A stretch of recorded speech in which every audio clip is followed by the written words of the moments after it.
Yep. Good afternoon. Good afternoon to my fellow commissioners, and welcome to those in the room and those tuning into the live stream. We'll begin today's meeting with a review of the agenda. We've got several meaty topics today. First, we had final regulations that passed in Massachusetts that affected our organization that were signed into law in early 2025. And have been in the process of developing the final regulations for that. So our first item on the agenda will be to review and discuss each of the three final regulations, and then we will vote to approve those for Chapter 342 and 343 of the Acts of 2024. Our second agenda item will be to vote to approve and set a healthcare cost growth benchmark for calendar year 2027. And in order to do that, we will have a discussion and review of the data and testimony that were provided at the healthcare cost growth benchmark hearing, which we held on April 1st. We'll then move into the market oversight section of the meeting, and we will have a discussion of the preliminary cost and market impact review, or CMIR, for the proposed contracting affiliation between Mass General Brigham and CVS Minute Clinic Primary Care. We'll then conclude today's public meeting with an executive director's report, and we will vote to enter a confidential executive session. The board will not return to the public meeting after the executive session. So when we conclude the public meeting, we will enter executive session and not come back. The first order of business is to review and vote on the minutes from our last board meeting, which was on February 5th. Are there any amendments to the minutes from February 5th? Being none, can I ask for a motion to vote on the minute? Move. And a second? Second. Thank you.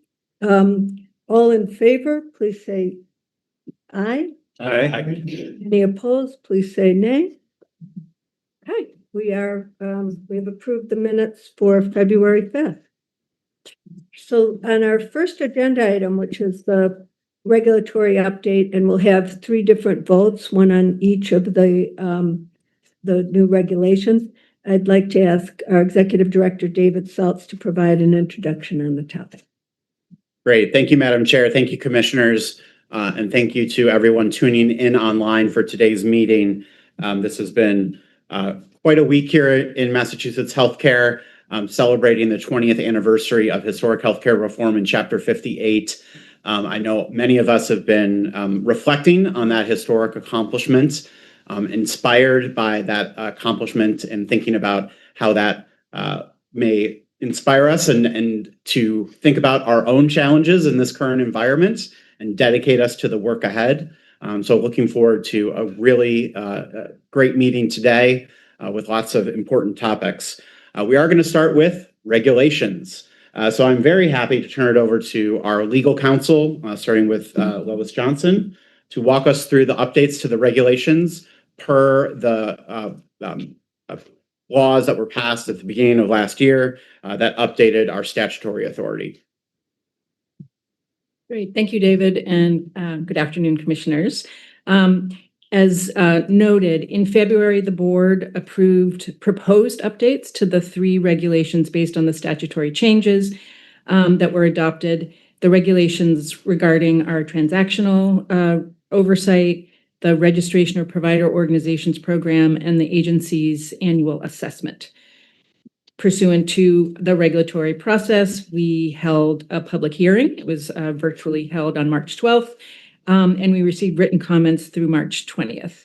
Today, our job is to present those comments to the board, and along with our recommended revisions based on those comments, and ask for your vote on final regulations. If approved, the HPC will file them with the Secretary of State. They will become effective on publication in the Register, which we anticipate to be May 9th. And first up, I'm going to turn to my colleague, Susan Flanagan Cahill, Deputy General Counsel, to walk through the first regulation, which is the registration of provider organizations. Great, thank you, Lois. Good afternoon, commissioners. So just by way of background, as a reminder, the Mass RPO program is a data collection program that we jointly operate with CHIA. It's designed to create greater transparency around the structures and relationships of Massachusetts provider organizations and to track changes in the healthcare market and provide the public with access to the reported data. We proposed updates to the RPO regulation in 3 key areas, as noted there on the slide. The first was to implement changes under Chapter 343 intended to increase state oversight of private equity in healthcare and support the Commonwealth's health planning efforts. The second was to further formalize the single RPO program that we jointly administer with CHIA. The third was to make a few technical updates to better reflect how the program has been administered for the last decade. We received written comments on the proposed updates from 4 organizations, as you see there on the slide, and we thank those organizations for their feedback. So I'm just going to walk through the comments that we received on the RPO regulation and our proposed responses to those comments. So the first comment we received was from the Massachusetts Chain Pharmacy Council, and they requested that the regulation clarify that the program's net patient service revenue and patient panel registration thresholds be calculated solely based on an entity's Massachusetts operations. The RPO program already provides this clarification in sub-regulatory guidance that the program registration thresholds apply only to Massachusetts-based operations. So we recommend leaving this clarification in sub-regulatory guidance and not making any changes to the proposed amended regulation. The next comment from the Mass Medical Society, it raised an issue with a proposed revision to the patient panel definition. In the proposed updates to the regulation, the HPC updated the patient panel definition to include the total number of unique patients seen over the most recent 5-year period, as opposed to the 3-year period that's in the current regulation. And MMS indicated that the proposed change does not align with standard industry practice and could overstate panel sizes. So in response to this comment and upon further review, we've decided to maintain the 3-year period for the patient panel calculation. Mass Medical also proposed that provider organizations be given 4 weeks to respond to an initial notice of noncompliance rather than the 2-week response period that we proposed in the amended regulation. And we have decided to give a 21-day period for provider organizations to provide additional response to a noncompliance notice.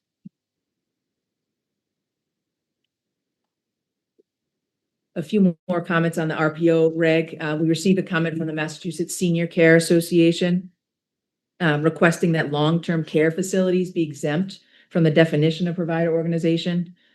The definition of provider organization is from the statute, and we do not propose to amend this definition of provider organization. Nursing facilities and other long-term care providers are not required to report to the RPO program at this time. We understand that they are subject to reporting requirements through other state agencies, including CHIA and Mass Health. And to the extent that they were required to report to the RPO program, we would look to avoid any duplicative reporting requirements and work with our sister agencies.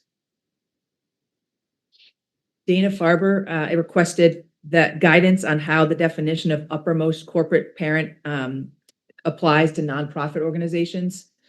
The definition of uppermost corporate parent is a new definition in this proposed regulation, and it aligns with current reporting requirements. All provider organizations, including nonprofit entities, are required to report at the uppermost corporate parent level with a primary business purpose of healthcare delivery, management, ownership, or investment. So the HPC does not expect that this new definition would substantively change the registering entity level or information submitted by nonprofit entities. So we're not recommending any change to this definition.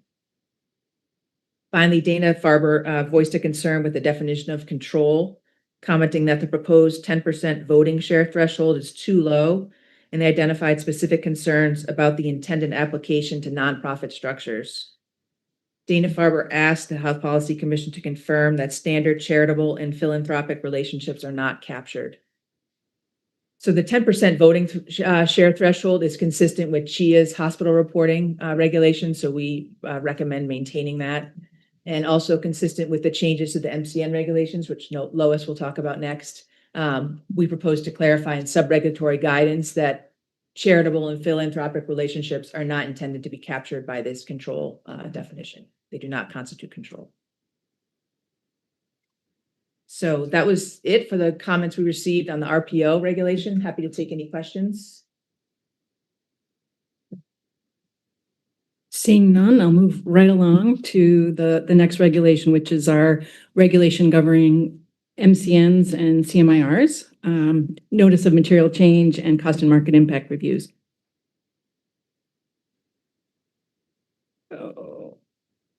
Onto this one. As outlined when we introduced the proposed regulation in February, the revised regulation implements the new types of changes that will trigger a notice, now required by Chapter 343, seen here on this slide.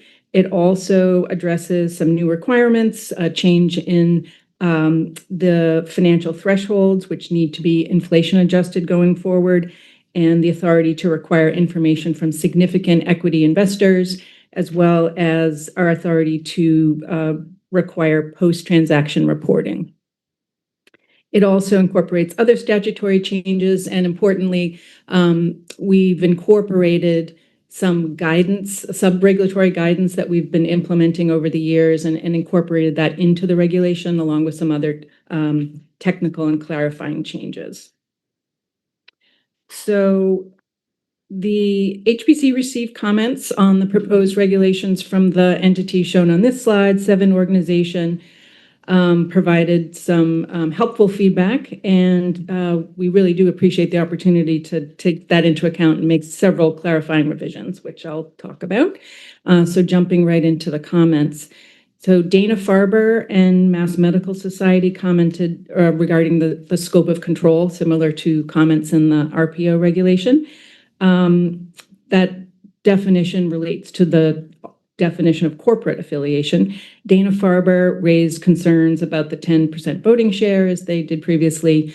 We here recommend no change to that definition. As Susan said, it is the definition adopted by CHIA in their financial reporting regulation, and we want to preserve that alignment. Dana-Farber also raised similar concerns about the implication for charitable relationships being interpreted as granting control.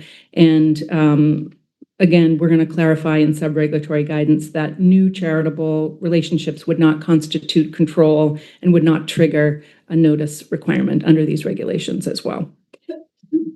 Also, similar to the comments made in the RPO regulation, Mass Senior Care Organization, which is the trade association for nursing homes and SNFs, are requested that nursing homes be exempted from the definition of provider organization. And here, as previously stated, this is a statutory definition, and nursing facilities do provide healthcare facilities, which is also a defined term, and transactions involving such facilities really do appropriately fall under the HPC's review authority. And the legislation provided no basis for excluding them from this type of oversight. And in fact, with the new addition of significant equity investor and real estate investment trust transactions, it's perhaps even more important to include those within our ambit. Mass Medical Society raised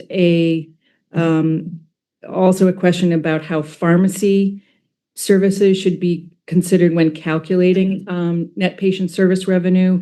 And we do intend to publish sub-regulatory guidance clarifying how pharmacy services should be counted under specific circumstances.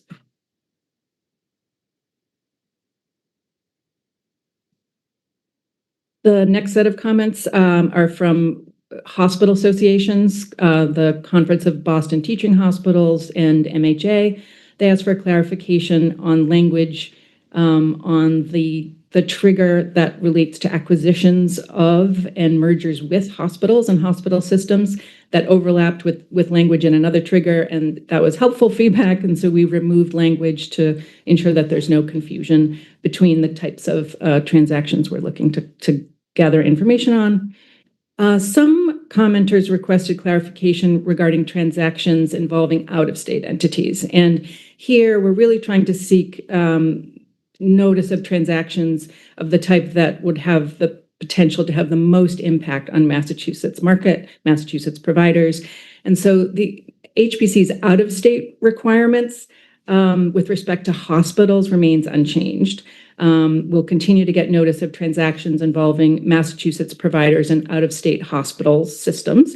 The proposed regulation does provide that the HBC will get notice of transactions where an out-of-state provider seeks to acquire or contract for Massachusetts provider organizations that do meet the filing threshold. And in all cases, when we're talking about out-of-state entities, it's only the Massachusetts provider organization that is required to file notice with us. In response to comments, we clarify that if a Massachusetts provider organization seeks to acquire or begin contracting on behalf of a non-hospital entity in another state, it will not require notice. So we hope we've made that clarification clear. As always, entities are invited and we do welcome their comments as the transactions come before them.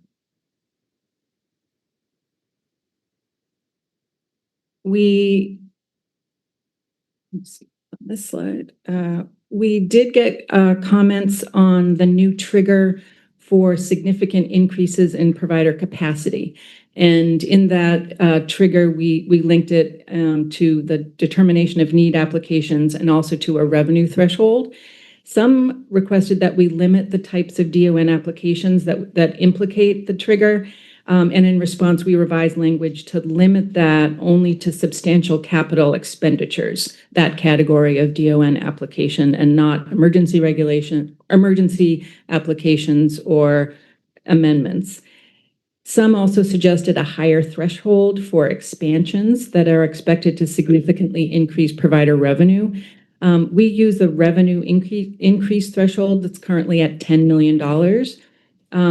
In other types of transactions to identify potentially significant spending and market impacts, and we carried that through here, and we propose to retain that and not make any changes in that threshold. COBITH, MHA, and Dana-Farber expressed concern in one instance about the scope of the new statutory trigger for acquisitions, sales, and transfers of provider assets.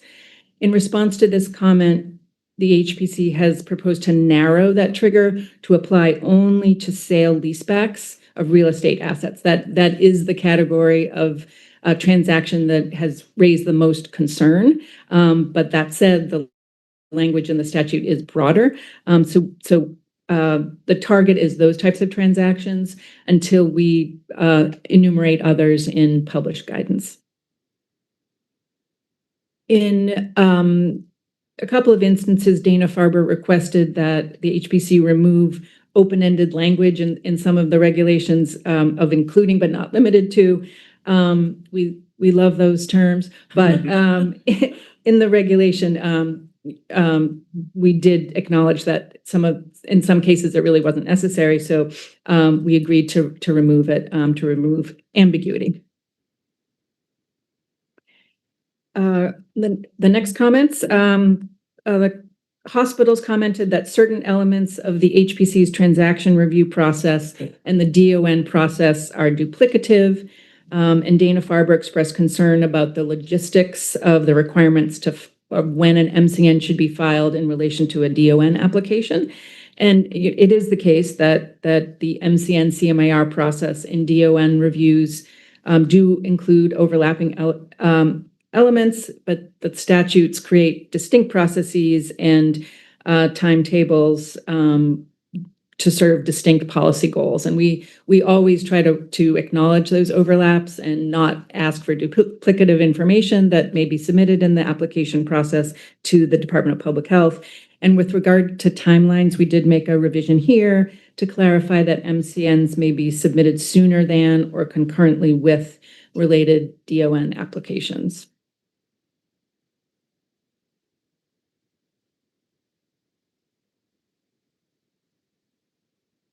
The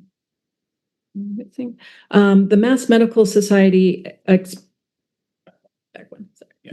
But yeah, I'm still on this one, but the Mass Medical Society expressed concern that with respect to the penalties for failure to file a notice, expressed concern that if there were a good faith failure to file, that they could be referred to the Attorney General's office. And the language does say may, so it is discretionary. And so we believe that discretion would accommodate and account for facts and circumstances, including a good faith mistake.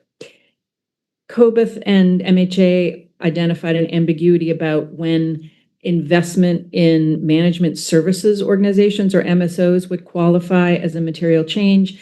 And we revised the language to say that such an investment would only be an MCN if the MSO provides support for negotiating or establishing contracts, in essence, serving as a provider organization. So we've made that clear. Hospitals and Dana-Farber requested that the scope of, on clinical affiliations, that the scope of those that we enumerated in the regulation be narrowed. Those are the existing types of clinical affiliations that we have determined are significant enough to warrant a notice. And so the regulation doesn't change that. We had incorporated longstanding guidance. And so this isn't a change or an expansion, and we don't recommend making a change here. Dana-Farber also expressed concern about the broad scope of CMIR factors and the lack of standardization regarding how they're weighted. Those are statutory factors, and we don't recommend changing them because they provide the necessary scope and discretion for HPC to evaluate them depending upon the different types of transactions reviewed. And Boston Medical Center expressed concern about one of the new factors required by Chapter 343, which is consideration of a state health resource inventory when we're conducting a CMIR. BMC worried that this would be construed as a cap on capacity or growth. And as noted, this is a statutory requirement that we consider that the state health resource inventory to be developed by the Department of Public Health. It's a factor, and there's nothing in the language that indicates that it is a resource cap or a target. It's something to be considered.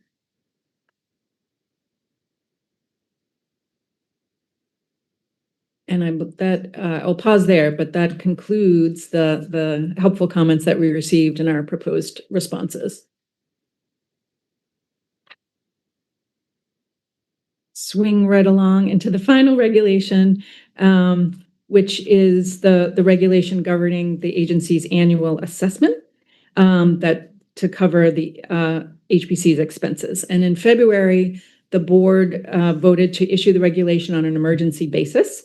It provided for the assessment amounts for hospitals, ambulatory surgery centers, and pharmacy benefit managers. Now, managed care organizations, that assessment is handled by the executive office. We've already begun working with the Division of Insurance to identify the PBMs that are now licensed by DOI, and along with CHIA to get the information needed to determine assessment amounts. But we did put this out for public comment so that we could finalize the regulation, and we didn't receive any comments substantively on the regulation, although both the Association of Health Plans and MHA provided comments acknowledging that there were challenges in terms of implementing the manufacturer assessment, the pharmacy manufacturer assessment, hoped that we could move forward and work with the administration and the legislature to include those entities in the future, and the HPC will certainly do that. But since there were no substantive comments, we likewise recommend to the board no further changes in that regulation.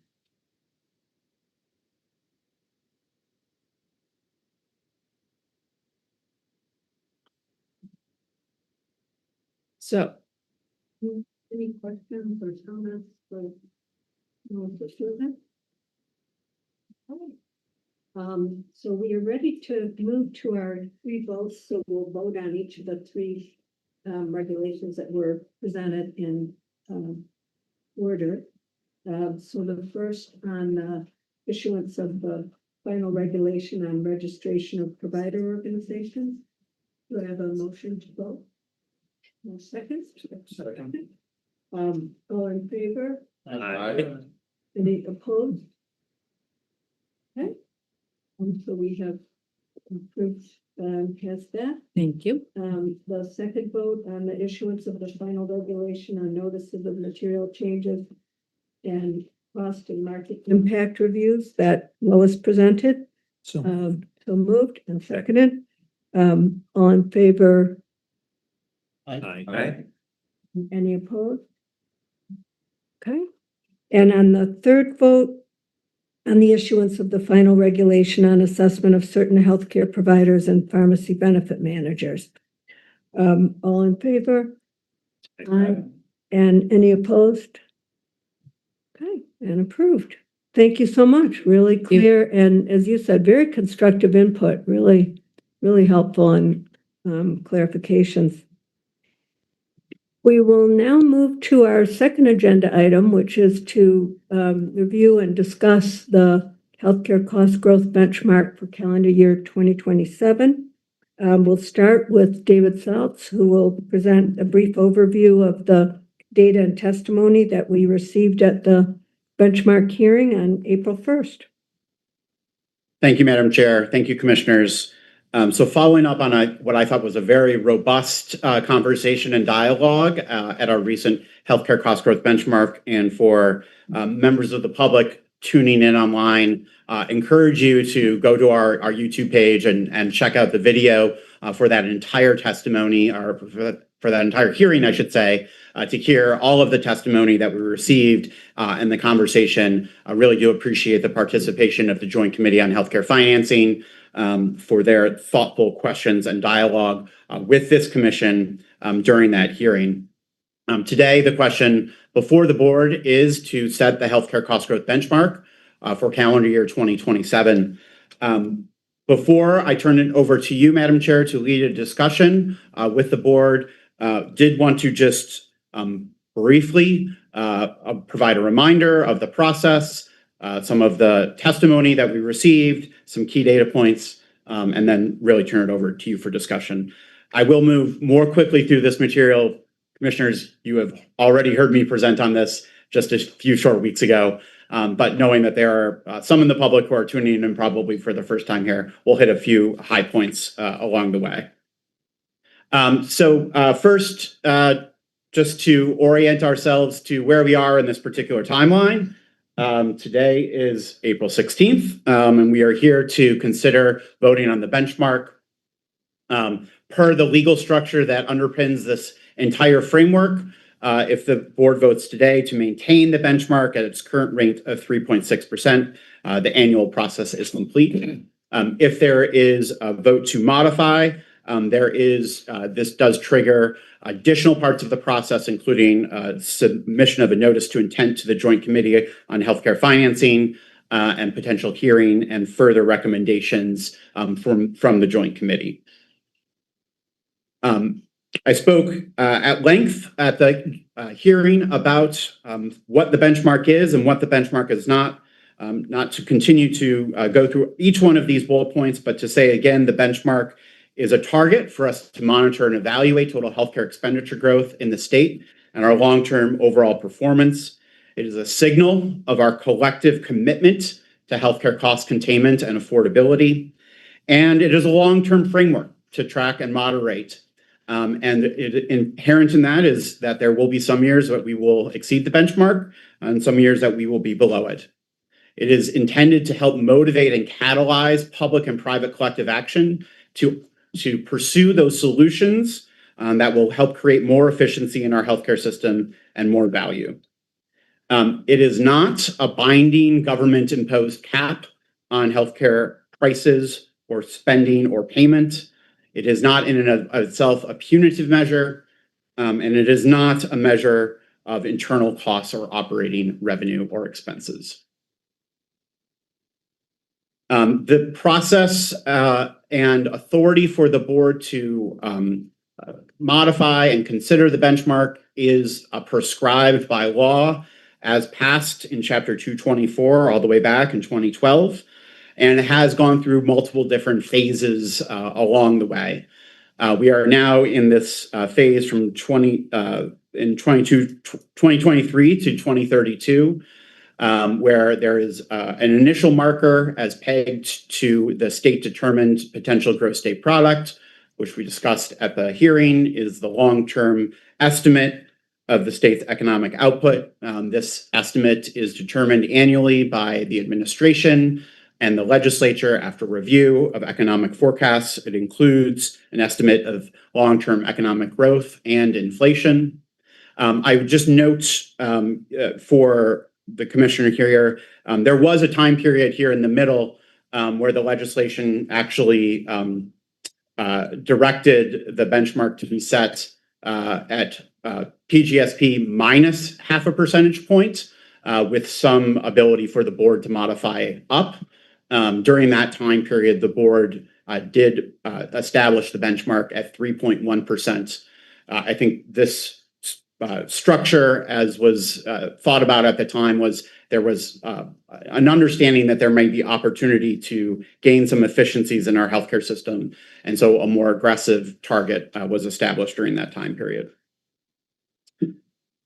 Benchmark modification process, some key steps. One of the key steps is holding a public hearing. We did that, so check that box, as well as looking at a broad number of different trends, and I'll just highlight a few for you in the next few slides. So first, this is quite a busy slide, and trying to include a number of different long-term important trends. If you look all the way to the right, this is a long-term trend slide, 2010 all the way to 2024. The top three lines you can see here are really a reflection of the affordability of premiums and health insurance for residents in Massachusetts. The employee premium being that top blue line, total family premium below that, and the employer premium contribution. Then you can see here that we've also included lines indicating the gross state product or economic growth per capita over this time period. Included in teal here is a line indicating the total healthcare expenditure growth per capita during this time period. So THC is that larger measure of spending that includes commercial, but also Medicare and Medicaid spending is included there. Household income and general price inflation to give a sense of how these trends are changing over time, and to my eye, some of the divergence in the most recent years. Another way of looking at some of that, I think, divergence in the most recent years is looking at our performance, specifically on family premiums over a number of time periods. So this is looking at comparing family premiums in Massachusetts versus the US average in 4 different time periods. And I think what is interesting about this particular analysis is that it shows that between 2012 and 2019, that we were making some important progress here in Massachusetts in terms of moderating our growth in terms of the premium growth.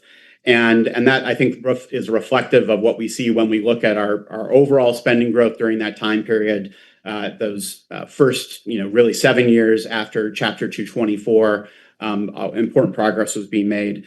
But now in the most recent years, we're seeing more of a divergence growing, and knowing some of the data that we understand from future years from the Division of Insurance and what we might expect for future premium growth, these trends may continue to diverge. Here too is another look at those, again, family premium growth in Massachusetts and the United States, as well as wage and salary growth in recent years, again, showing a divergence. All of this is leading to a very high cost of care for Massachusetts family. And when combined with the growth that we know of other costs of living that is, I think, important to contextualize and recognize. Healthcare is not the only part of an average family's budget that is growing. Food, transportation, other necessities are absolutely growing at the same time and all should be considered. But when put together, you can see a very real strain on Massachusetts families. Just wanted to then return to this point around accountability, which is to say the benchmark itself is not a punitive measure. It does inform the referral into the HPC of entities for which we may consider a performance improvement plan. The CHIA referral uses that benchmark number, but the referral is based on a very different measure. It's based on health status adjusted total medical expense of attributed primary care patients in the case of a provider, as well as health status adjusted TME for the members of a health plan. So this health status adjusted total medical expense is different than THCE. THCE is an all-in statewide measure that is not health status adjusted. So these are different measures, but nonetheless, that the same figure is used to be the basis for referral. As such, it is very important for the HPC and our deliberations each year in considering whether a performance improvement plan is warranted to look at a host of different regulatory factors as listed here to help contextualize whether we think a performance improvement plan is warranted and would result in meaningful cost savings each year.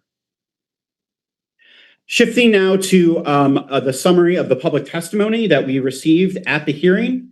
This slide is just simply indicates the numerical number as indicated from these organizations. If they suggested a numerical number, not all organizations did for a 2027 benchmark rate.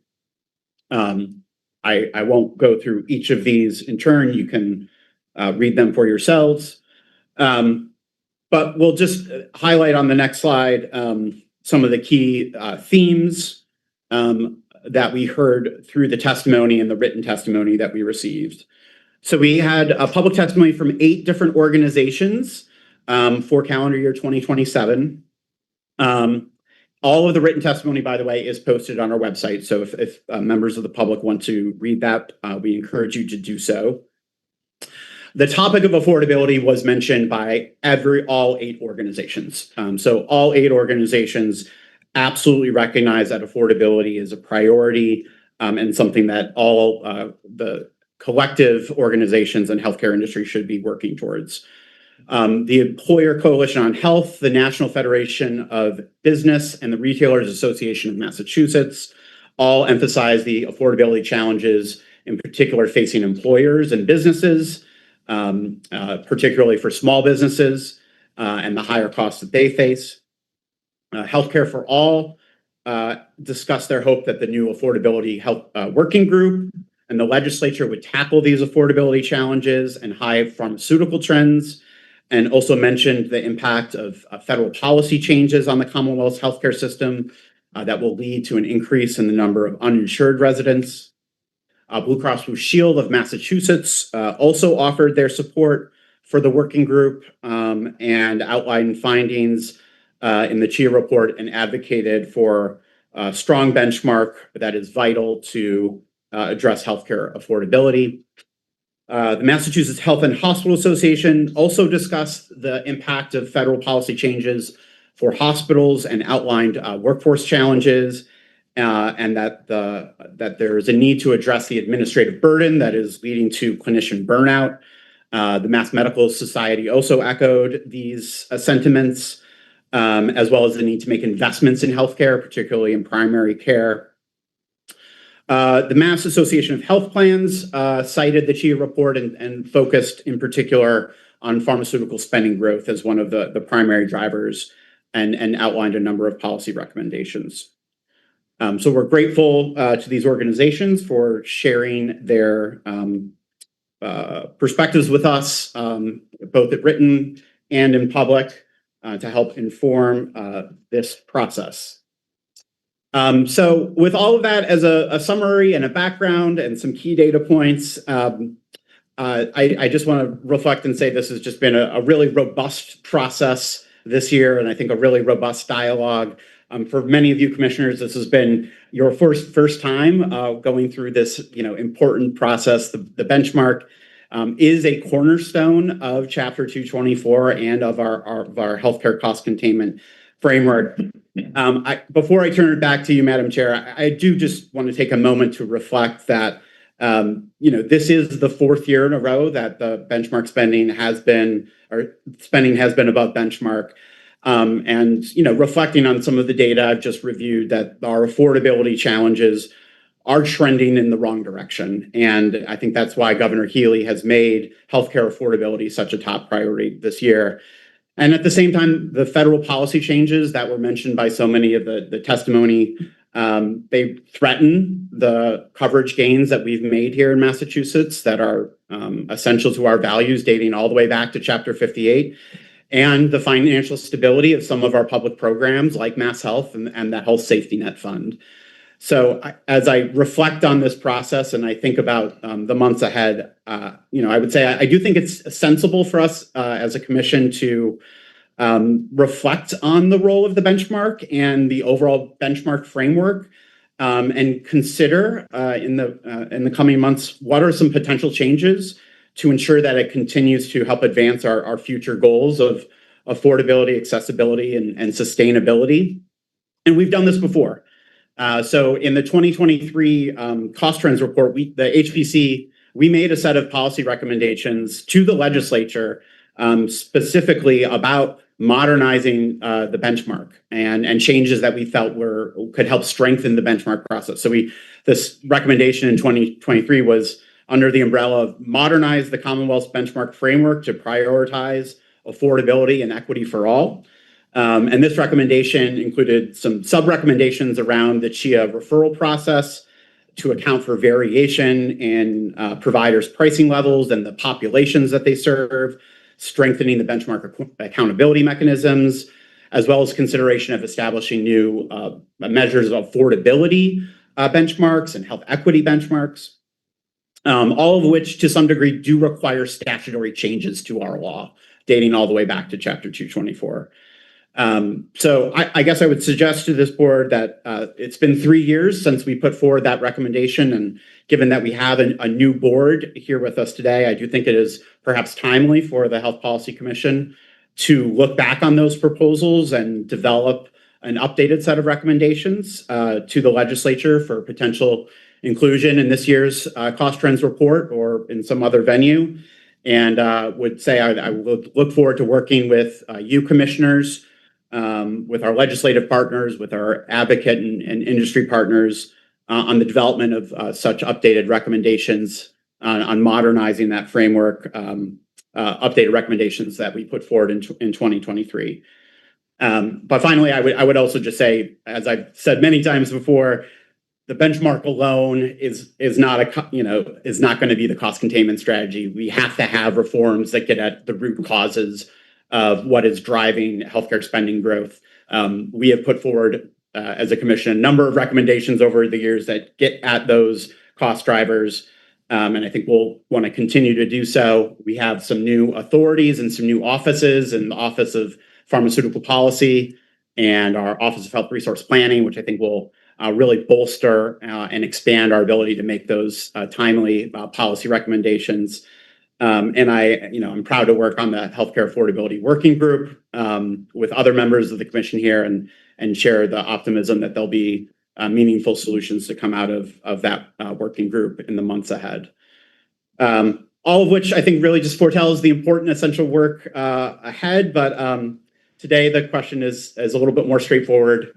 Where do we want to set the benchmark for 2027? So I'll turn it over to you, Madam Chair, to lead this discussion.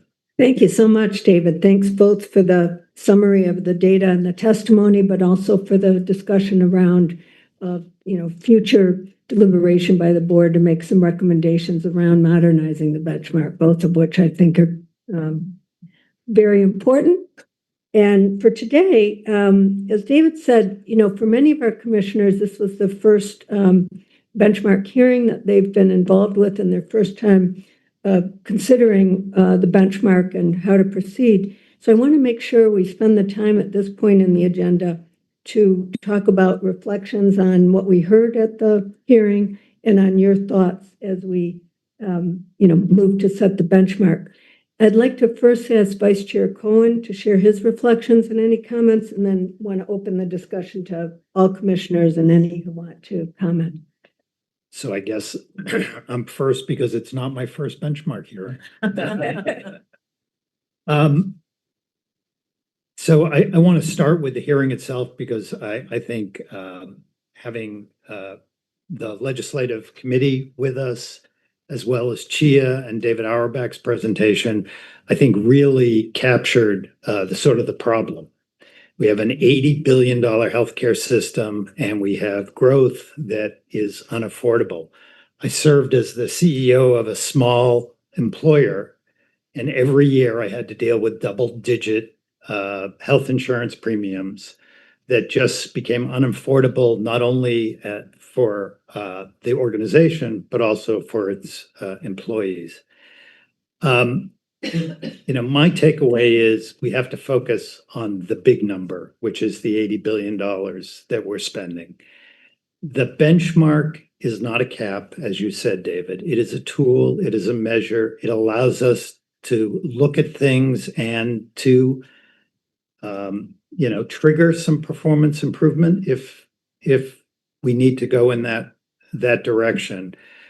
But I think, there's tension. There's tension between the small employers, as you saw in the notes, and providers who are trying to deal with increased costs, increased workforce issues. And I think we're looking for balance. So for me, that balance is really in keeping, and I would recommend that we keep the benchmark at 3.6%. And continue to look at options that would allow us to reframe the benchmark in the future. But I think for right now, that would make sense in my mind. Thank you. Other commissioners? Commissioner Erickson? Thank you. I've learned a lot in my first year on this board at the benchmark hearing, hearing testimony from the various public testimony, Andrew, David, the joint committee. And so I've thought a lot about how to set the benchmark, what the goals behind that is. And I am an economist and I do my own data analysis. And so I spent a bunch of late nights with Python doing my own data analysis. And I have a little slide that I passed around. I've emailed it. It should be on the, eventually on the website. It's also on my website under commentary. You can see it there. And I'll talk about it along the way. And so first, I want to begin by noting that healthcare, we've seen that healthcare affordability is a real and urgent challenge in Massachusetts, that families feel it in premiums and deductibles, employers are feeling it, the state is feeling it in budget pressure. And before we can treat a problem, I think we need a clear diagnosis. And so one question I asked this benchmark goal is to tie it to the growth in the economy and what we can afford. And I asked, is healthcare growing faster than the economy as a whole? Do we need to spend less on healthcare overall? And I was quite surprised. In fact, I checked my numbers like many times because I was quite surprised that the data says the answer is no. Healthcare is not growing faster. Spending on healthcare is not growing faster than Massachusetts' economic growth. If you look at the data, healthcare is a slightly smaller share of the Massachusetts economy in 2023 than it was in 2013. 10.9% in 2013, 10.7% in 2023. Over that 10 years that we've been measuring spending against the benchmark, Massachusetts has succeeded in keeping overall healthcare costs from growing faster than the economy. And the same is true when we look at spending relative to median income. In 2013, it took 11.7% of the median household's income to cover the average per person's spending. And by 2023, that was down to 10.5% of the median income. So that's really surprising because I heard repeatedly the phrase unsustainable growth. The growth on average that we have experienced is sustainable. It's not out of line with the growth of income in our Commonwealth. And so getting the diagnosis right matters because affordability we see is a serious problem. The data is telling us, though, that it's not from aggregate spending outpacing our ability to pay. It's the problem is that particular parts of the system are not working well and creating real hardship for particular families. And so you can go through the list. Like many families saw their connector premiums raised sharply this year. That comes from the end of the federal subsidies, even with the states backstopping. Some people experience those big increases in premiums. That's not about the overall level of health spending. That's how we choose to finance it. If we go to the deductibles and out-of-pocket cost sharing that people experience, it's painful, it's difficult to finance, it burdens people from getting access to care, and that's not about the aggregate level of spending. It's about how costs are allocated and how families are asked to bear it. And then there are providers, particular providers, whose prices may be too high because they have market power, because they're acting anti-competitively. And that's a real affordability problem, and it calls for targeted solutions at those actors. So I think we do need an affordability agenda. I think there are a lot of targeted interventions that we can use to lower costs. But what we don't need to do is push the benchmark below the rate of economic growth. That's neither realistic nor helpful, and it can have real costs and foregone valuable healthcare. The Commonwealth's forecasted measure of economic growth that we're tying to the default potential gross state product has been set at 3.6%. And I don't think we should set the benchmark below that. And because the state has held its forecast for economic growth at 3.6% for a decade, while actual growth has substantially and persistently exceeded that number, I think we need to figure out how to get a better forecast so our benchmark can be tied to our ability to pay, which I think is the ultimate intent behind the law. So I don't think it makes much sense to keep to set out to try to keep spending from exceeding economic growth. To succeed at that, and then set the benchmark persistently below the rate of economic growth and say we've not succeeded. Wow. Yeah. That's a difficult one to follow. So Commissioner Erickson, I applaud. I almost would request next year's hearing, we have a testimony from Commissioner Erickson, Chia and David. But I'll just add on to the first two briefly, which is the process. This is my first, yes, it directly engaged that Ben. And it was much more than a checkbox, as you mentioned. It was thoughtful. The presentations from David, the HBC assessment, the Chia report were thorough and I thought excellent with the limitations of the data that you have available, but you tried your best. The other piece that really came through was this affordability challenge in the stakeholder testimony. And I think that's genuine, sincere, and critical to the input process. And for that reason, I'm supportive of the aspect of maintaining a 3.6. And I'll give you my key reasons for that is what I also heard and was surprised at the level of engagement was the legislators that were in the room.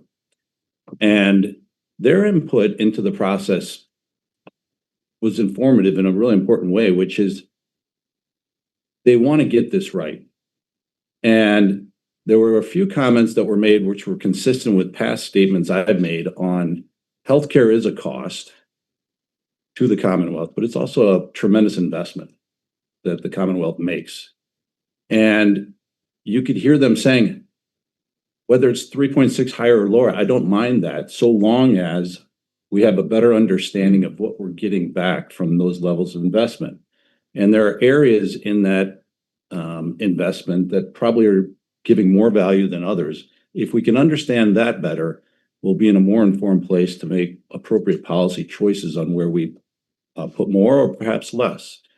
And so for that reason, that's why I feel the 3.6 at this point, I would struggle to explain to myself and to others why we would increase it at this stage based on the level of information that we have, or why we would decrease it. And for that reason, I would support the 3.6. Okay. Thank you, commissioners, for your comments. Really appreciate that. And so I'm coming at this very differently, and I'll tell you, I'm going to be an outlier in my comments. I'm intrigued, actually, by the first bullet point when you talked about the benchmark today, the long-term overall performance of the healthcare system.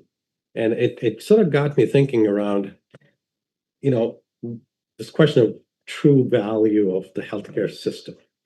The one thing that I've done my entire career, 40 years, has been studying the efficiency of healthcare systems. So I'm looking at it from a purely is the Massachusetts delivery system efficient? And much like you, I did a lot of benchmarking analysis. And you've heard me talk about Kaiser, Intermountain. And if you just did some comparative analysis to how much healthcare could be lower in Massachusetts if it was structured the way Intermountain is or Kaiser is, that number is 15 to 20% lower in cost. Staggering number. And as you start peeling it, you'll see it. The specialists we have in Massachusetts, 290 specialists per 100,000 men, 100,000 population. Kaiser is 160. So you start to think about, look, if we took a more of an approach of building a delivery system around how clinical practice should occur, you end up in a completely different place. A place where benchmark won't be 3.6, it'll actually will be negative because you have to take cost out. So that's my inherent problem with saying I'm very comfortable with 3.6 because I'm not. The other thing I look at are macro factors. I look at a recent report, job growth in Massachusetts over a 4-year period was negative 1.1%, negative. United States, the whole was like 4%. New Hampshire, our neighboring state, was like a little over 2%. 3 states in the South, I think it was Texas, North Carolina, and Florida, over 10%, right? So you've got other states growing much faster than we are. Our costs are out of control. And we're not going to be as exciting a place to raise young families going forward. Back to the affordability point you made. So taking all these things together, I struggle with simply saying 3.6 is okay because all it does is feed a cost structure that is suboptimal. So I can't get there. So for me, it needs to be lower.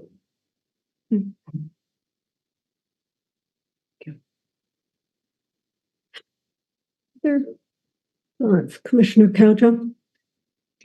Thank you for the comments today and all the good work that the commission has done to get us to this conversation. I'm a little bit philosophical about this because today's debate is sort of like a naming convention. What should we call Bigfoot? Should we call Bigfoot, the Yeti, or Sasquatch? We haven't really seen Bigfoot in a number of years. It's quite elusive. And yet, instead, I think we should focus on taking steps to drive to true value, consistent with the comments of my fellow commissioners. For our families and for our cities and towns and for our employers, healthcare costs and premiums are way too high.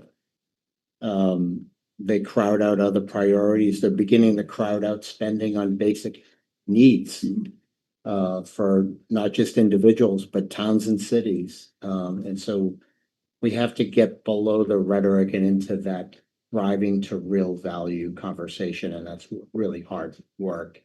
But I look forward to doing it with this group. I feel like we are well primed to be able to tackle those issues. And I feel like the other conversations that we're having are towards that drive to really drive to more affordable value-based care. I guess on the benchmark itself, I would leave it where it is, but kind of almost shift the focus to what are we going to do about it?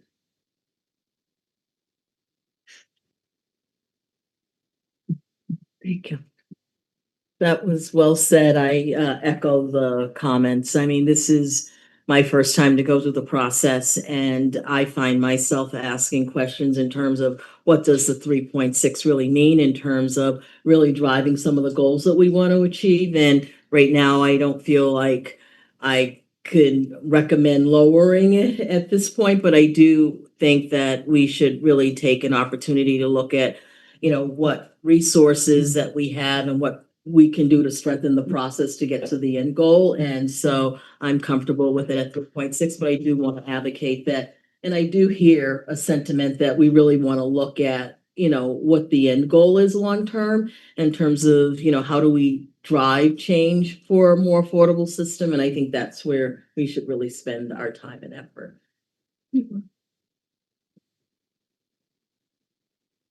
Commissioner Walsh? Thank you, Madam Chair. Look, I think we should all be a little uncomfortable, right? It's uncomfortable when our payers had the worst year in their history. It's uncomfortable when the providers have an operating margin of -2%. It's uncomfortable when patients aren't getting access they need. It's uncomfortable when families are seeing their premiums with double-digit increases. There's a certain discomfort to this. And then you get to the old adage of there can be two truths or multiple truths. There's what we might want to do, and then there's what we can do.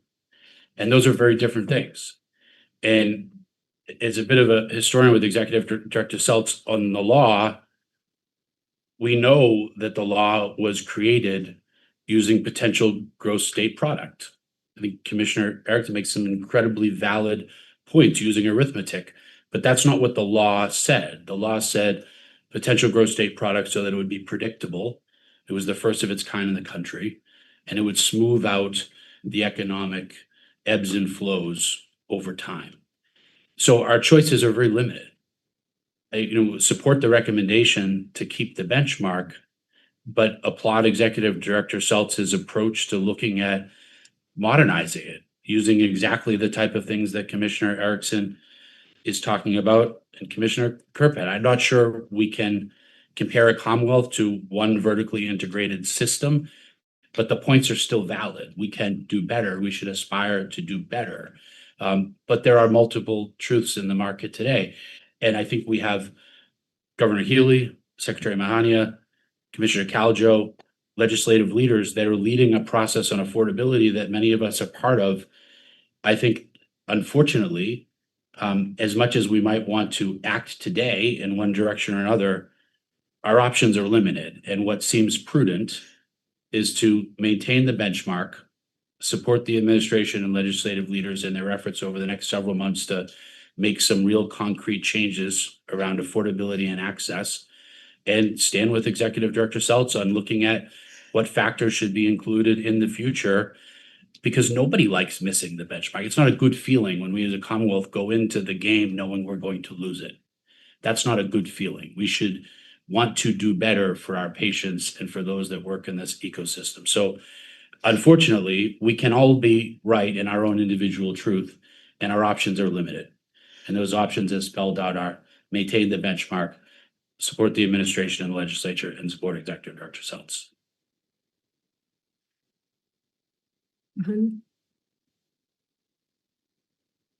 Thank you, Madam Chair.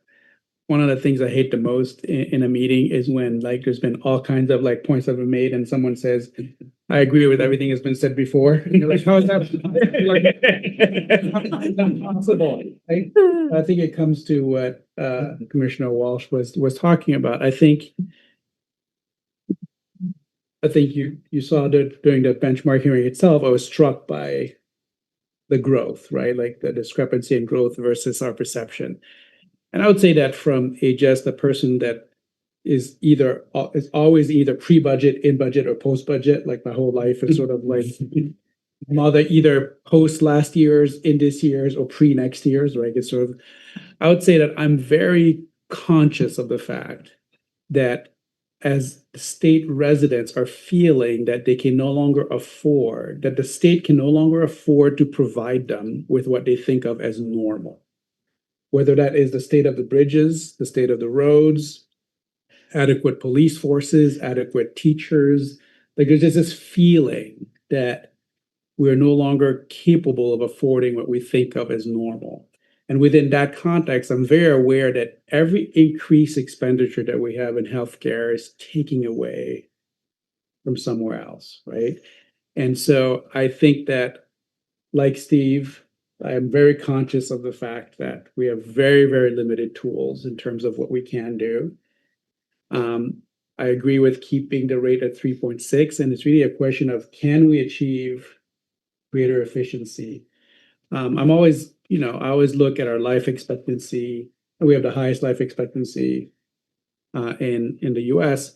And so to something that Commissioner Kerp had said, what actually bothers me is I don't know why we have the highest life expectancy.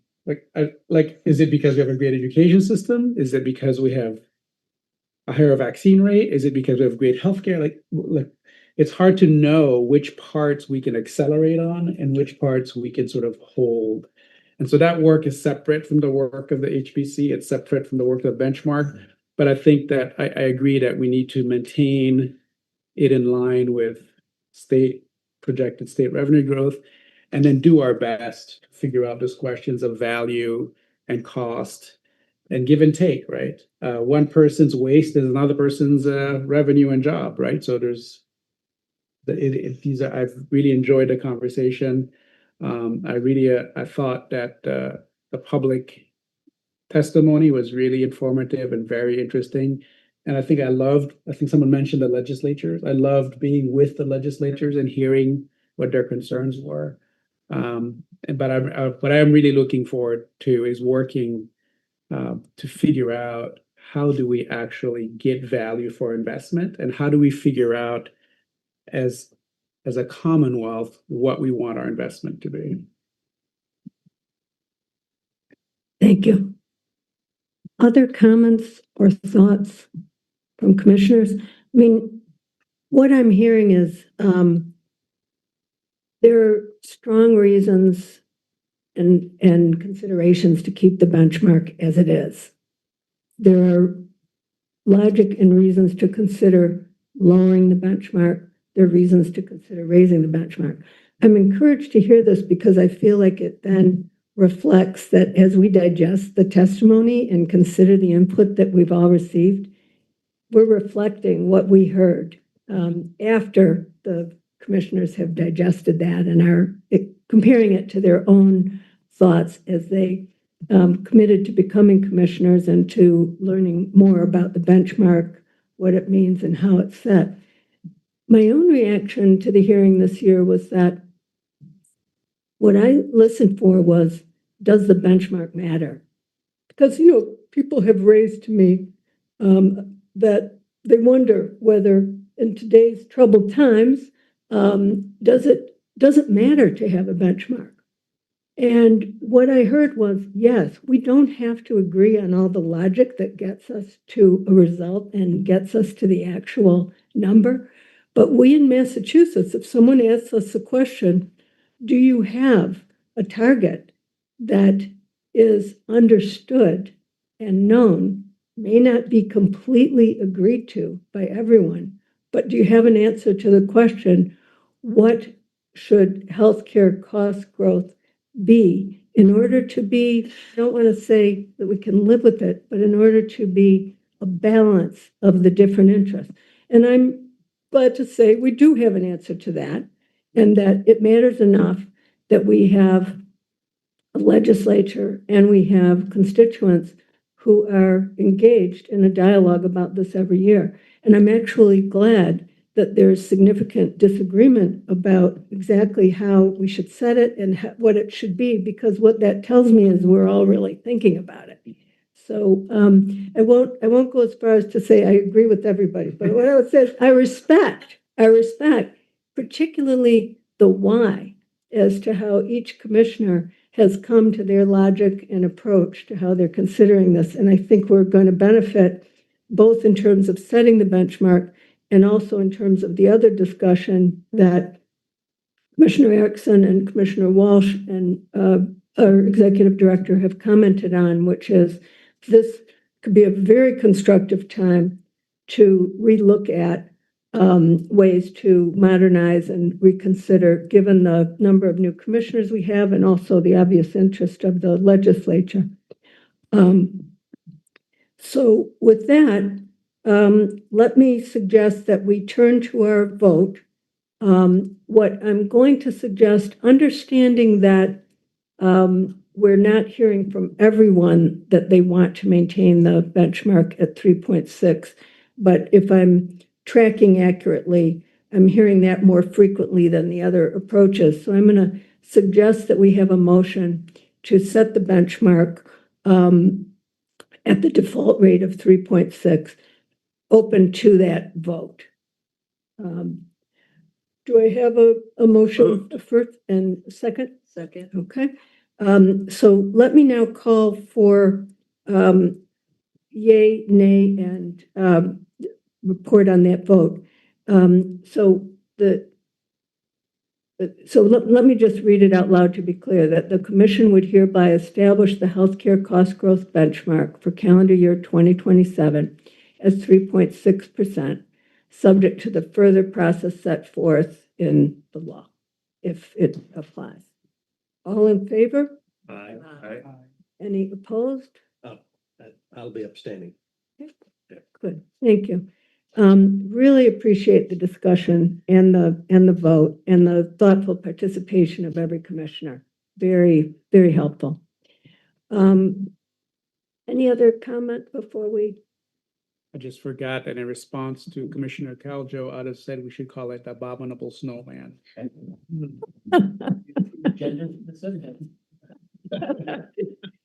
Good, a snow person. I like it. Okay, thank you all. We'll now move to our next agenda item, which is the market transaction review, the preliminary report of the cost and market impact review of the Mass General Brigham CVS MinuteClinic Primary Care. And I'll turn it over to David Seltz to introduce this agenda item. Thank you, Madam Chair, and thank you, commissioners, for that great discussion, and look forward to the important work ahead.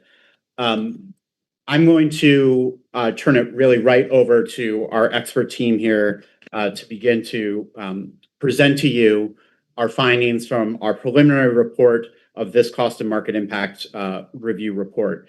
As with all of our cost and market impact review reports, this really is a collection of findings examining both positive, potentially concerning, a very nuanced report of impacts spanning a number of different factors. And so we're really, it's important for us to be able to present these findings to you, but also for we to hear your thoughts and considerations and questions along the way. So absolutely ask that you chime in, ask questions. There is a dense amount of material to go through, but it is important. So without further ado, Kate and Megan, take it away. Thank you, David. So we're first going to start, given that this is the first cost and market impact review for some members of the board, we wanted to begin our presentation with a brief reminder of the HPC's Transactional Review Authority. Who has the clicker? Yep, over here.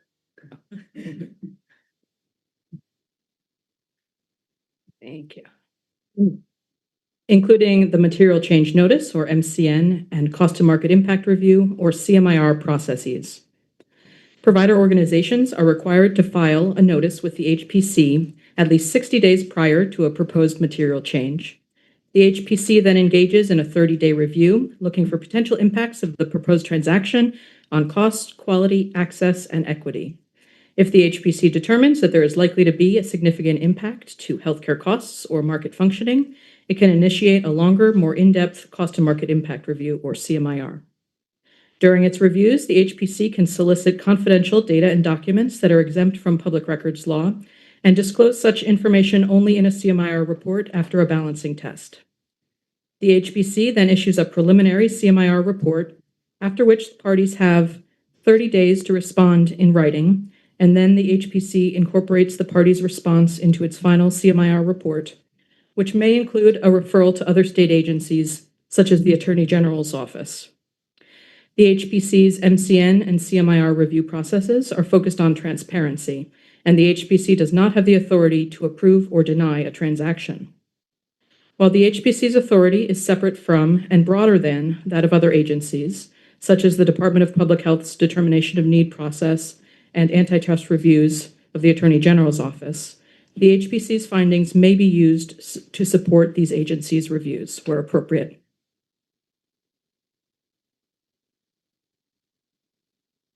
This is a general timeline slide of our CMIR review process. The HPC's review process can take up to 185 days, plus any additional time required by the parties to respond to our information requests. We will show this timeline again at the end of the presentation with details specific to our review of the Mass General Brigham CVS Minute Clinic primary care transaction. So I'll pause in case there are any questions about our general review authority. Hearing none.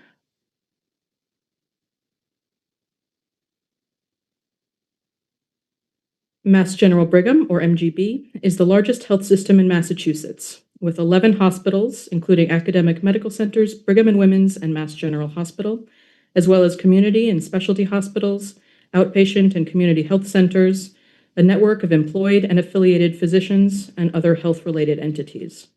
MGB has a strong financial profile compared to statewide averages, as shown on this slide. MGB has more than 7,700 physicians in its network, or approximately 30% of all physicians in the state, including approximately 1,200 primary care physicians.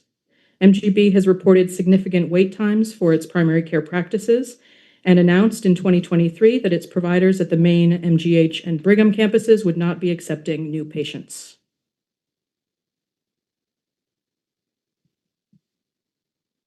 CVS Health is the second largest healthcare company in the country and in the state, with a network of pharmacies, the health insurer Aetna, the pharmacy benefit manager Caremark, as well as more than 900 Minute Clinic locations nationwide, including 37 here in Massachusetts. Minute Clinics are the only entities licensed as limited services clinics in the Commonwealth.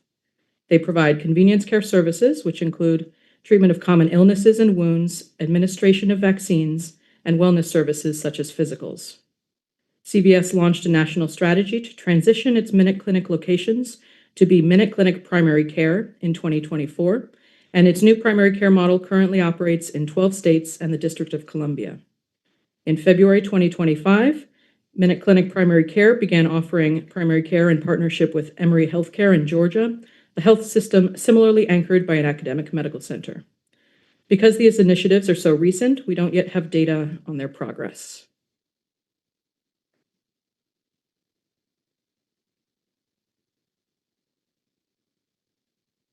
Under the proposed transaction, the 37 Minute Clinics would transition to Minute Clinic Primary Care, or MCPC sites, which would offer longitudinal primary care to a patient panel. CVS would apply to the Department of Public Health for full clinic licensure of the sites. CVS plans to transition the sites over 2 to 3 years, beginning with 5 sites in the first year. These MCPC sites would newly provide primary care and continue providing convenience care to adult patients only, and are not planning to offer convenience care for children.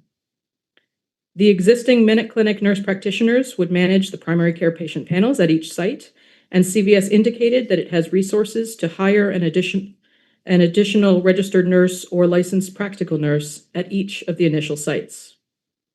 Under the proposed contracting affiliation with MGB, Minute Clinic primary care providers would become primary care providers in the MGB network, participate in MGB's risk contracts with major payers, and receive MGB prices for all care they would provide under MGB's risk contracts.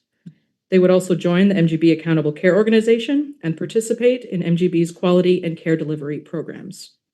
The parties indicated that these Minute Clinic primary care sites would join MGB's Mass Health ACO at some point post-transaction.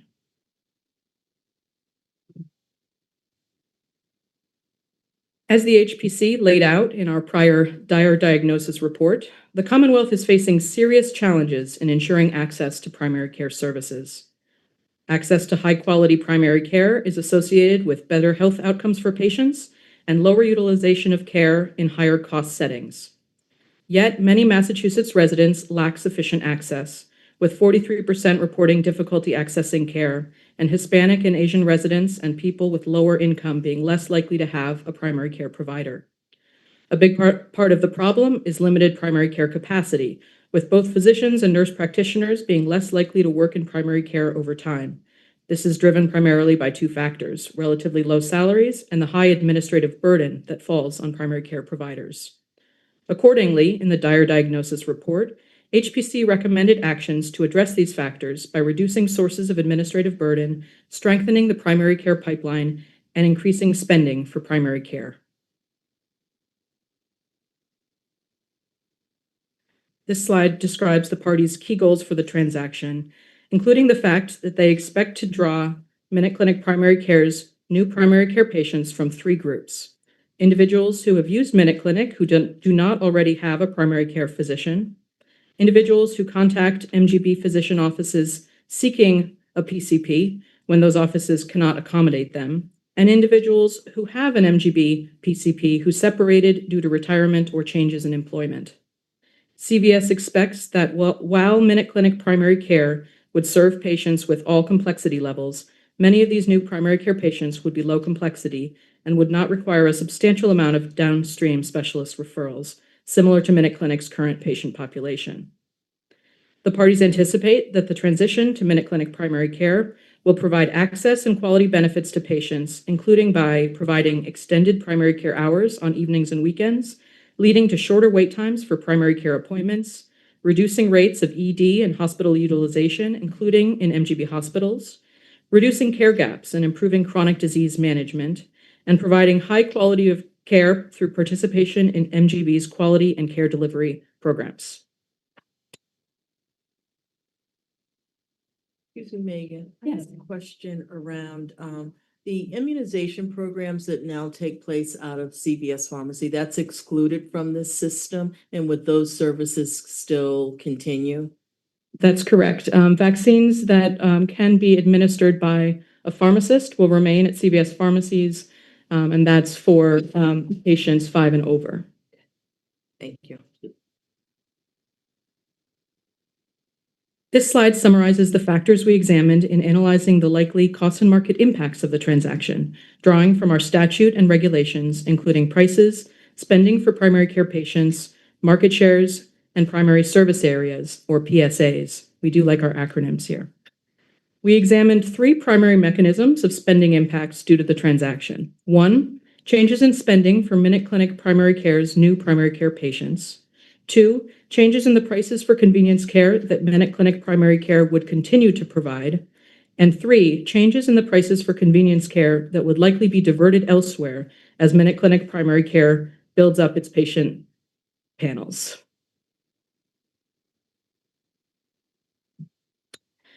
The HPC calculated MGB's 75% primary service area, or PSA, for adult primary care services in blue, and MinuteClinic's 75% PSA for its adult convenience care services in red. The gray areas here represent areas of overlap between the parties' service areas. As you can see on the map, we found that MinuteClinic's patient population is somewhat more broadly distributed than MGB's, reaching further into western and southeastern Massachusetts. The HPC examined MGB's current market shares for adult primary care services statewide and in its primary care PSA, and highlight on this slide our findings that MGB has a statewide share of 17% by visits and 24% by revenue.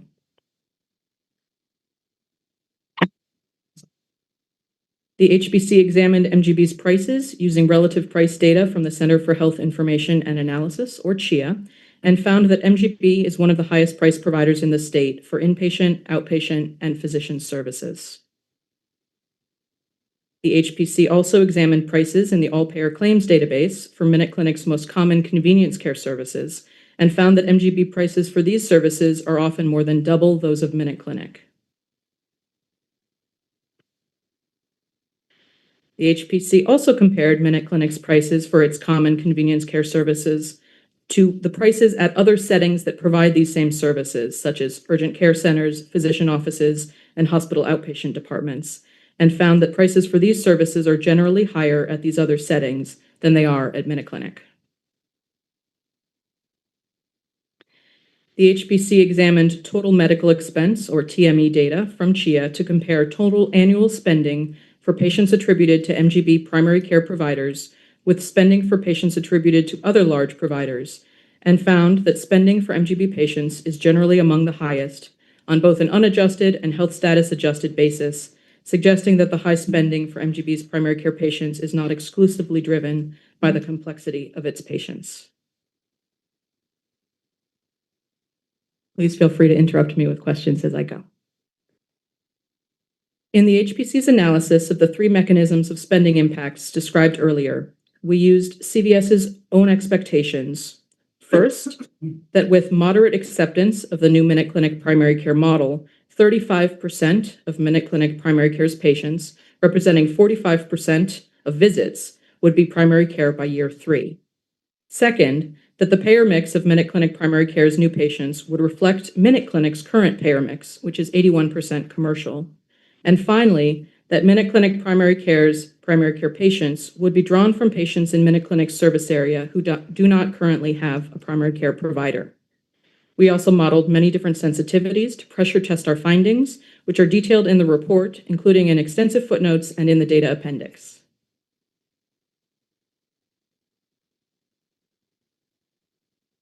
So first mechanism, spending for MinuteClinic's new primary care patients, MCPC's new patients.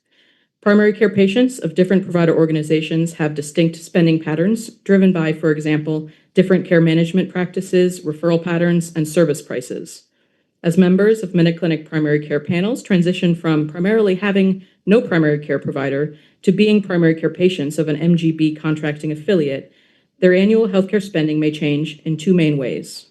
First, their utilization patterns may change, potentially reflecting, for example, more wellness visits and additional specialty referrals, which may increase spending, and potentially fewer avoidable ED visits or hospitalizations, which may decrease spending. They may receive care, and second, they may receive care that is priced differently, such as paying MGB prices for primary care and potentially for specialist and hospital care as well. To model the likely changes in spending for MinuteClinic primary care's new primary care patients, we examined patients in 5 years of data in the all-payer claims database who switched from not having a primary care provider to having a primary care provider of an MGB contracting affiliate. We found that these patients were generally low complexity and that on average, their claims-based spending increased by $650 after they joined MGB. We also examined non-claims payments and total medical expense data to calculate a difference in non-claims spending between MGB patients and patients without a primary care provider of approximately $165 a year. Multiplying these claims and non-claims impacts by the expected number of commercial primary care patients by year 3, we get an annual commercial spending impact of $27.7 million by that time. I think it's worth noting that while this spending impact is due to patients joining MinuteClinic Primary Care's new primary care panels, and thus the MGB network, it also represents net new total spending for these patients, not just spending for primary care services, but also spending, for example, for specialty physician and hospital services. Actually, question, what are the non-claims expenditures that they're that are increasing? So provider organizations who are responsible for panels of primary care patients receive from payers infrastructure payments, efficiency payments, financial and quality incentive payments, and the like. Moving to mechanism 2. So as I detailed above, CVS expects that with moderate acceptance of its primary care model, about 35% of MinuteClinic primary care's patients would be primary care, of MinuteClinic's patients would be primary care patients by year 3, representing 45% of MCPC's visit volume. MinuteClinic primary care would continue to provide services similar to MinuteClinic's current convenience care services for the other 55% of their visit volume. However, these visits would be priced at MGB's higher rates. To calculate the spending impact of price increases for MCPC's continuing convenience care services, we applied the price differential between MinuteClinic and MGB that I presented earlier for MinuteClinic's common convenience care services, which found that MGB prices for their contracting affiliate APPs, like nurse practitioners, are 129% more than MinuteClinic prices. We applied this price increase to MinuteClinic's expected convenience care volume for payers for whom MCPC would join MGB contracts to estimate an annual spending impact of $6.6 million by year 3. I apologize for the questions, but I want to learn. And so this is a perfectly fine starting point.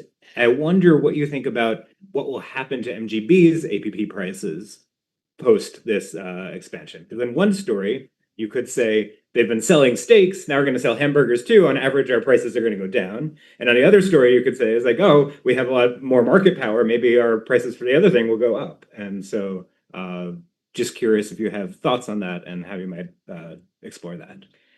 That's an excellent question. As far as I'm aware, prices for physicians and APPs are set concurrently, with the APP prices usually a percentage of the physician rate for each service. So one way in which we believe that our spending impact is conservative is that we aren't estimating the potential incremental impact of MGB's increasing primary care footprint overall, which may increase MGB's bargaining leverage across both its primary care physicians and its APPs, I would say. I would also add, historically, price pressures have been inflationary, not deflationary. I don't know, Kate, if you want to add comments about that, or David. Yes. So that Keith doesn't feel alone. Sometimes extra cost is good because, right, you're providing a service that's sort of I think you mentioned it, but is there a way, like when you mentioned that slide where there's an extra 27.7, do you have an idea of how much of that is we'd want to spend that money because it's people that don't have access, that are not getting care, do you have are there 27 million? Is it 10%? Is it 50%? Is it 70%? Do you have an idea? We haven't been able to nail down a specific percent, but absolutely, given the way that we did our modeling, we're looking at patients who didn't have a primary care provider who choose to join the MGB network and get a primary care provider. So some of the change in their spending may be changes in utilization that they are anticipating, and that's the reason that they are choosing to join MGB at that point. And we think that that may be similar to what may happen for MinuteClinic primary care, which is one of the reasons that we're using that methodology. We haven't broken out that $650 increased spending. We haven't been able to break it out specifically in terms of utilization and price, but I will note that we looked at other patient populations who moved from not having a primary care provider to having a PCP with one of our other large provider organizations in the state. And we did see spending in the 200s to low 500s after switching to a new primary care provider. And so not that we could say that all of that is utilization, but perhaps the incremental increase between that amount and the amount for MGB may reflect primarily price. Thank you.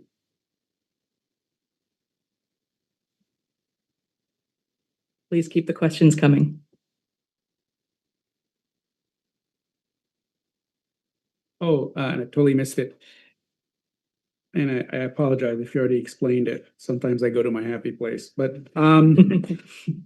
it is a decision to eliminate access to pediatric patients. It's just an effort to streamline. It's just getting more complicated to provide the backup and the support. And because I guess I would imagine that some CVSs can do it, some can't. And so it was just easier to just do adults now and maybe later add pediatrics. I just didn't know if that information is available to you.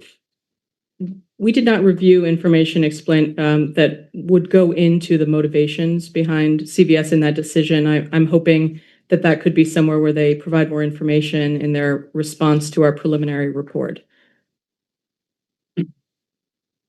Commissioner, maybe put a finer point on your first question, and maybe to make a distinction between mechanism number one and mechanism number two.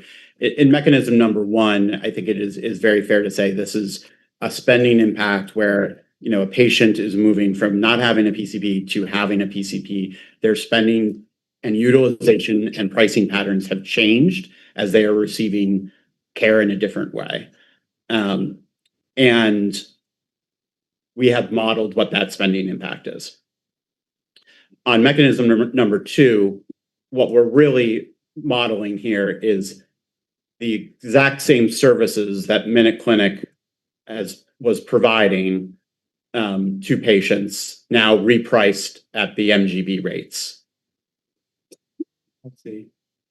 And that's what that 27.7 represented in that slide. That's the 6.6 on the second slide. The 26 is the first mechanism. So just a quick follow-up, Megan and David. Is the savings from going from unmanaged to managed, think about it that way, is it available by type of patient, type of insured, meaning commercial versus mass health? Because here's my thought process as I think ahead, and the process of today is not to vote on this, but just to understand the data, is as I try to think through how do I balance both the need to improve access with cost, the two sides. Well, one way to think about it is, putting some guardrails around the transaction, right? And the guardrails could be, for example, that you have the same fee schedule for 3 years. We can make up anything we want, but say let's freeze the fee schedules. At the end of 3 years, demonstrate that in fact your panel size is 1,500.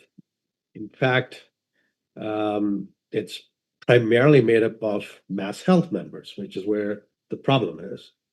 So it's not purely increasing commercial fee schedules to cross-subsidize, the cost structure issue I raised earlier. And if you do those two things, and if we believe by going to more managed mass health patients, it benefits the Commonwealth as a whole, then I think you can start wrapping your head around that this is a good idea. It's not going to lead to just cost increase, right? So maybe step 2 of this is, for me at least, is some modeling around.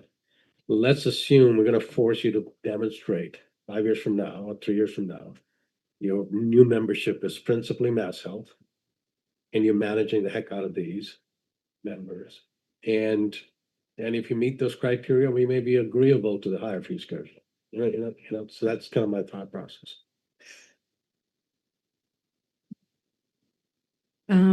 Thank you for sharing that. I think we'll get into some of the access and quality and be able to share a little bit more about the population served by this model. That may help speak to that. And I'll also mention that we do have the authority to require information from the parties for up to 5 years after the transaction. And so we would be planning to monitor certain metrics as they move through this process, including their payer mix. Good, excellent. If the transaction were to move forward. Yep. And then I also just want to underscore the 3 mechanisms that Megan is going through right now are commercial spending impacts. And so these are based on just the anticipated changes for commercial patients. Yeah, and that I think goes back to my single biggest issue is ensuring mass health members get PCPs. That's where the problem is, right? And so we got to figure out how we effect that. Absolutely. And the parties did say that they hoped to expand access to government payer populations as part of this transaction. One thing that we do later on in this presentation is we look at the current MinuteClinic sites and which of them are in particularly underserved areas and recommend that the parties consider prioritizing those sites for transition in the most underserved areas in order to have the greatest impact on mass health patients and other underserved communities.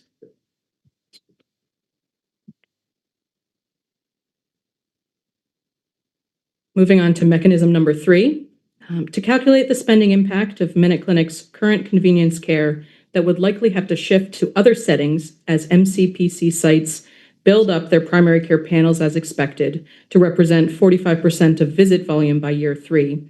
We applied the price differential that I presented earlier between MinuteClinic and other care settings that provide those same services, such as urgent care, physician offices, and hospital outpatient departments. So we applied this price differential to the expected volume of MinuteClinic's convenience care that would shift by year 3 to other sites to get an annual spending impact of $5.9 million. Question, Megan, community health centers, are they part of the 12% hospital? Or are they 4%, or are they not included? Let me get back to you on that if that's all right. I'll look into that.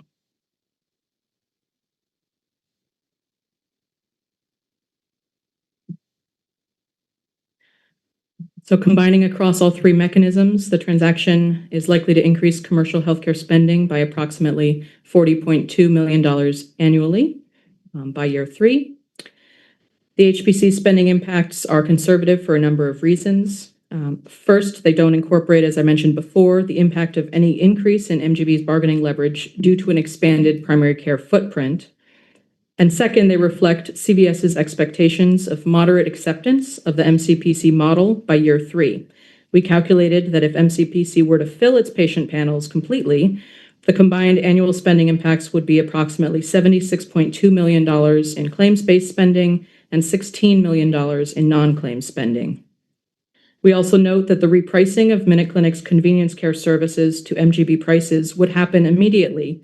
And if MinuteClinic primary care didn't provide any primary care, the annual spending impact of repricing its full convenience care volume would be $12 million.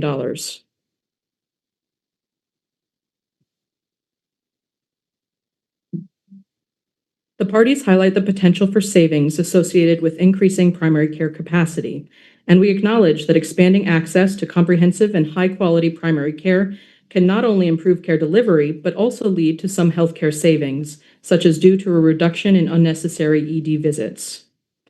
However, the spending impacts that we've already described incorporate the potential for savings from more appropriate care over at least the first several years by examining claims-based spending for new primary care patients of MGB affiliates after becoming MGB patients.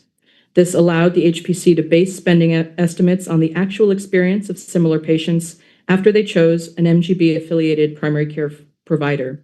By using a multivariate regression, we were able to control for key variables like patient risk. And indeed, we did see some changes in spending by care setting. We saw spending decrease slightly in the inpatient space after becoming an MGB primary care patient, while we saw very significant increases in outpatient and professional spending. So this means the HPC spending estimate already accounts for observed changes to utilization patterns that likely reflect better care management, for example, lower use of inpatient care, as I just mentioned, as well as other changes to utilization and price. There is potential for longer-term savings if the MinuteClinic primary care model is successful in improving access to high-quality primary care for adults. As discussed above, access to high-quality primary care is associated with good outcomes for both health and spending, such as lower rates of hospitalization and ED use. However, the research also found that the greatest savings occur when care is delivered by the same provider over a continuous period, and that the savings are highest for patients who are more complex, which may not be the patient population MinuteClinic primary care expects to serve. Consequently, the likelihood of longer-term savings depends on the success and sustainability of the new model in increasing access to high-quality, comprehensive primary care and on the makeup of their new patient panel.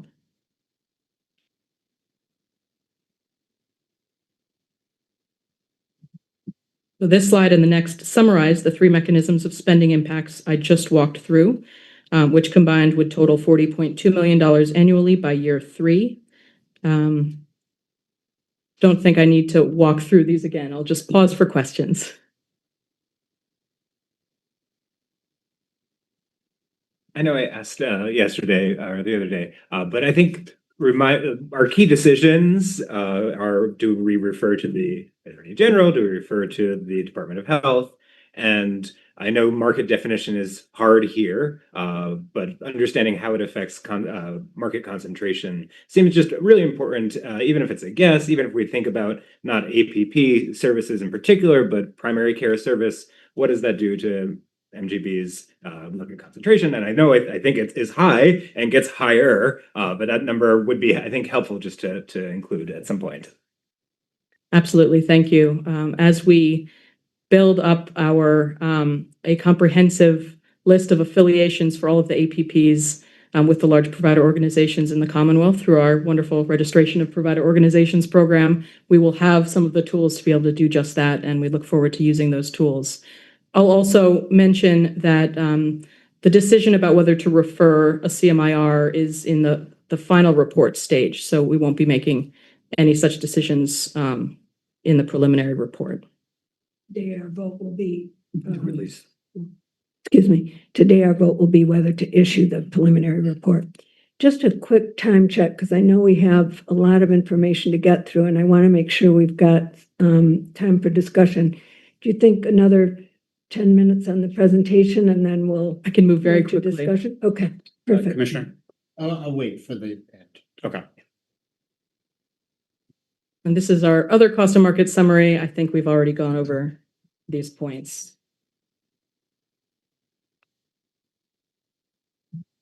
To assess the likely impact of the transaction on quality of and access to healthcare, we examine the factors listed here, including the parties' current provision of primary care and convenience care services, respectively, the parties' payer mix, current quality performance, the potential of the Minute Clinic primary care model to increase access to primary care, especially for underserved communities, the potential for the transaction to decrease access to convenience care, particularly for children, factors that could impact the model's long-term sustainability, the degree to which the model represents comprehensive primary care, using requirements of the Mass Health Primary Care Subcap program, and the transaction's potential to support high-quality primary care. And I'll walk through our findings across each of these factors now. I think this too, I could probably go very quickly. MGB is the largest provider of adult primary care services, as I described above.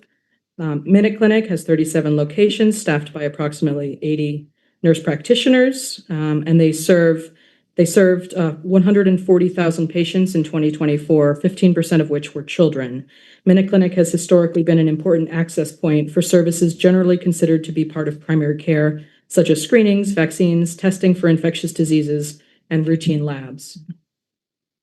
Both MGB and Minute Clinic serve higher proportions of commercial patients and lower proportions of government payer patients than the state as a whole. Minute Clinic's current payer mix is 81% commercial, 14% Medicare, and just 6% Medicaid.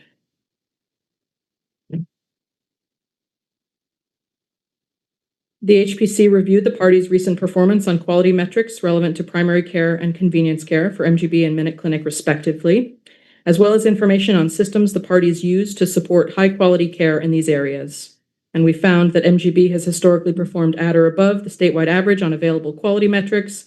Quality metrics tracked by Minute Clinic and provided to the HPC appear to indicate generally strong performance, although comparable market-wide data are not available. Both parties have systems in place to support the provision of high-quality care.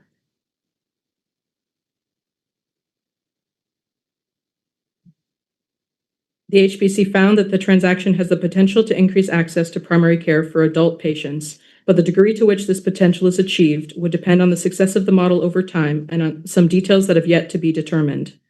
CVS expects that the payer mix of Minute Clinic primary care sites will largely reflect Minute Clinic's current payer mix, which is heavily commercial. Expanding primary care access to government payer populations would likely require targeted outreach to underserved communities. Extended hours, which include evenings and weekends, are proposed at MCPC sites, but not all Minute Clinic sites are currently open for the standard operating hours, which include those extended hours. The shift away from all ages convenience care would remove access to convenience care for children and likely reduce access for adults. It is unclear whether this new primary care model would be successful over the long term. To the extent it fails, if any of the MCPC sites are closed, it would reduce access to care relative to the status quo. CVS would need to provide sufficient training, clinical support, and administrative assistance to the current Minute Clinic nurse practitioners in order to fully support them as they transition to managing primary care panels.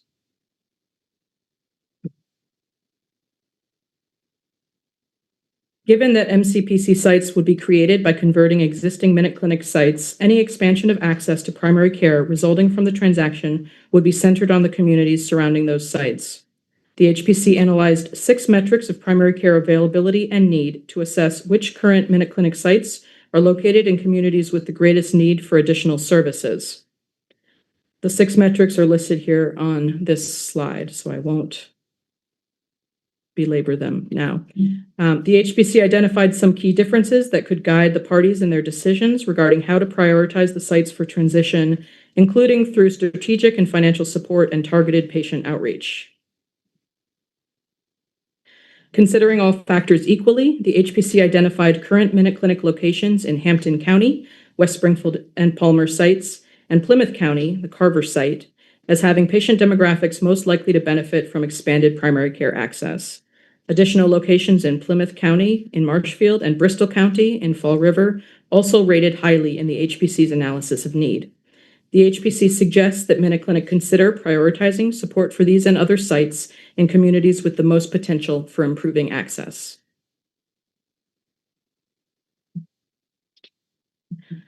The parties are proposing a novel model for providing primary care services in a retail setting that would meaningfully expand the services that MinuteClinics currently provide to enable MinuteClinic APPs or nurse practitioners to provide longitudinal primary care services.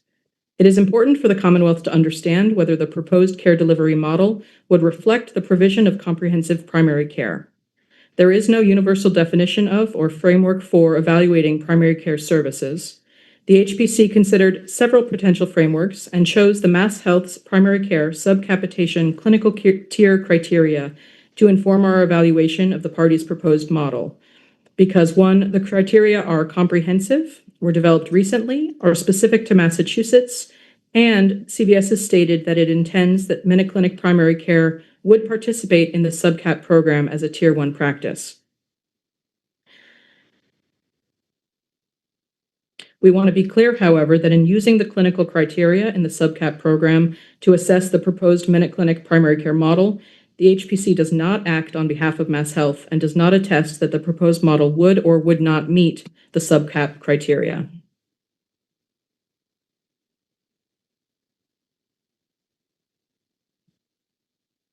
This table summarizes the clinical criteria for Tier 1 of the subcap program and whether CVS expects the service to be available at MinuteClinic primary care. The HPC found that CVS plans to deliver many of the required Mass Health primary care subcapitation Tier 1 services under its proposed model. However, it is not planning to provide certain services required under the Mass Health program, such as oral health screening and referral, screening for certain substance use disorders, prescribing of controlled substances as part of behavioral health medication management under this list, and provision of telehealth services.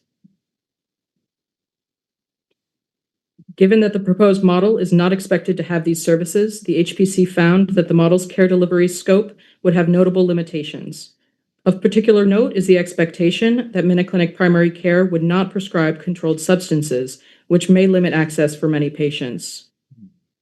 CVS has indicated that MinuteClinic primary care would provide behavioral health screening for depression, anxiety, and alcohol use disorder, and would have a closed-loop referral process to support bidirectional communication, tracking, and monitoring for behavioral health referrals. However, it has stated that MinuteClinic primary care would not screen for or treat other substance use disorders such as opioid use disorder. Additionally, the lack of telehealth services initially would limit the model's ability to reduce certain access barriers for patients, such as lack of transportation or childcare coverage.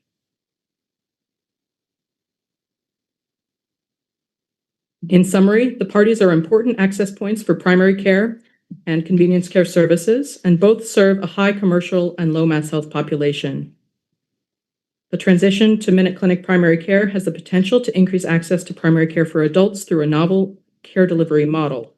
The magnitude of this increase depends on the success of the model and on implementation details that are not yet determined. In particular, the potential for improved access for populations facing socioeconomic care barriers may depend on how the parties prioritize the sites in areas of greatest need, and significant effort would likely be needed to promote the new sites among Mass Health members in order to meaningfully increase access for this population.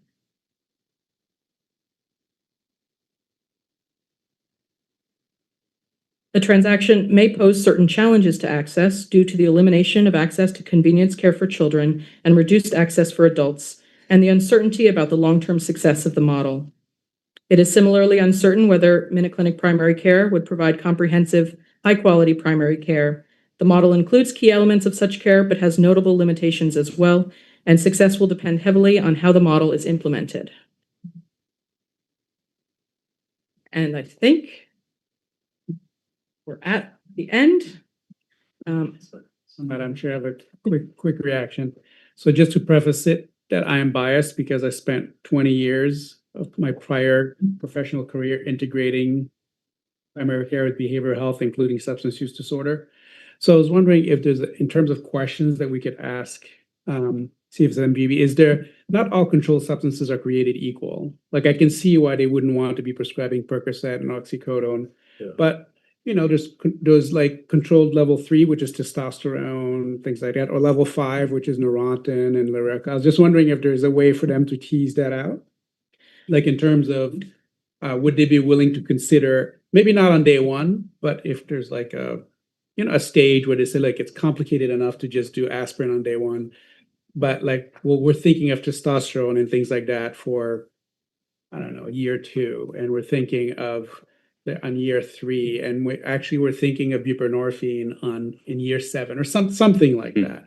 That's that would be not a requirement on my part. I'm just making very clear, just a question, like in terms of what are they thinking and how are they going about it? Like if I were designing it, I wouldn't start out with controlled substances either. I would push it out. You're really saying, help us understand how it would compare to the other practices within MGB who are getting the same reimbursement. And it could be an evolution over time, but Yeah, evolution over time, especially if they're really creating something new. I think that's the other thing. Like I'm a little bit hesitant to compare it to what MGB is doing in the rest of their primary care, because they're really creating something that's new and potentially unseen yet in our state. I mean, they've done it, I think in Kentucky, is that where they did it?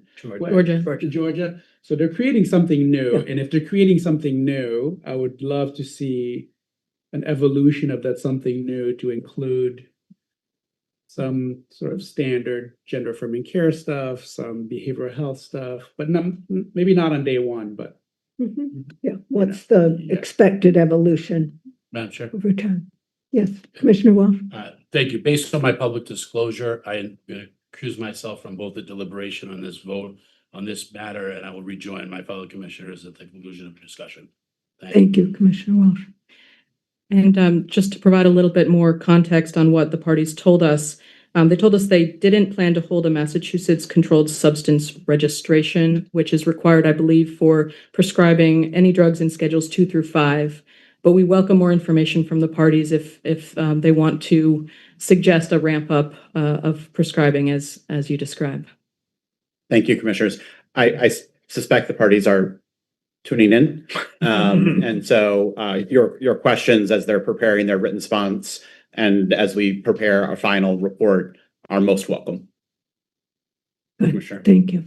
Commissioner Cohen, did you have a comment? Yeah, I'm actually going to go further than the secretary. My concern on the behavioral health side is I've spent many years trying to fully integrate behavioral health into primary care, which has proven to be a way to bend the cost curve. Yet this doesn't get at it. And I understand this is sort of primary care light. So my concern would be, is there a plan, or again, over time, to make this more comprehensive, particularly around behavioral health and substance use? I'm a little concerned about the lack of pediatric access for the minute clinics. I don't know where all those parents who want a strep test are going to go if they lose that opportunity. So I would be concerned. And I know they say over time we may bring it back, but if there's some clarity in terms of how that happens, I think that would be concerned. I give them credit for trying to address the primary care problem in an innovative way. I'm a little concerned that, again, it's primary care light at a full primary care cost. Right. And I just, 2 other points I want to make is I'm curious to know what staff turnover looks like in minute clinics. I don't know if you've looked at that at all. And then also I know you said that the other states that they're doing this are quite new, so we don't have a lot of data. If this was to go forward, I'd want us to look at those states so we don't have to wait 5 years here to see where the pitfalls may be, but we could learn as those states are further along in their implementation. Good. Thank you. Commissioner Couto? First, let me start by saying thank you to the dedicated teams, both at the HPC and at CHIA. You've clearly spent already hours analyzing this relationship, and your work makes this conversation and our future discussion grounded in evidence. And I think that's really important. The parties have definitely presented some new ideas in a landscape where primary care options are clearly too limited. I guess my sense of it is, while more meaningful primary care reforms should and will occur outside of this transaction, this is the filing we have before us, and we have to react to this one. It's not going to be a perfect one, but it's going to be the one the parties came to terms with, and I think that's an important factor. And I appreciate the attempt. This is an area where they are driving to help alleviate a primary care burden for the overall Commonwealth, and our interaction with them now is appropriate to that role. I guess my general comment is I tend to be supportive of the overall effort, but I have thoughts about the biggest impact that I see in this early report around commercial spending, particularly the downstream effects on volume growth at higher price sites, along with the repricing of convenience care services. It's an eye-popping number, I think 129% higher for MGB.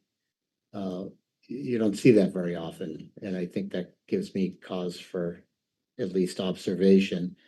I think we should be specific if we do want to embrace a monitoring and reporting role about how and what we're monitoring.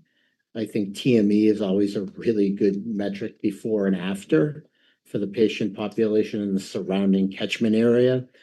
And I think having some meaningful yearly metrics and observations would be helpful for us to work with the parties on. And I guess the last thing is the concept of acceptable TME growth, but with consequential guardrails, to me is meaningful for this transaction, and would be consistent with our overall affordability conversation that we had earlier. And I think there'd be a respectful conversation to that end, and I think it would be helpful for me to see before we tackle this in full. Madam Chair, one other comment. I think, are we towards the end of this discussion? I just asking the process here. We are, okay. In terms of preparing for a vote to issue the preliminary report, then we will have another discussion after they respond to the preliminary report, where we will hopefully, learn more about their answers to these questions. So I liked where Secretary was going earlier about what is a tolerable investment we're willing to make, right? Just to paraphrase. And I think one thing we ought to consider including in the report, before you issue this report, because the way it's written right now, it feels very negative, and it is.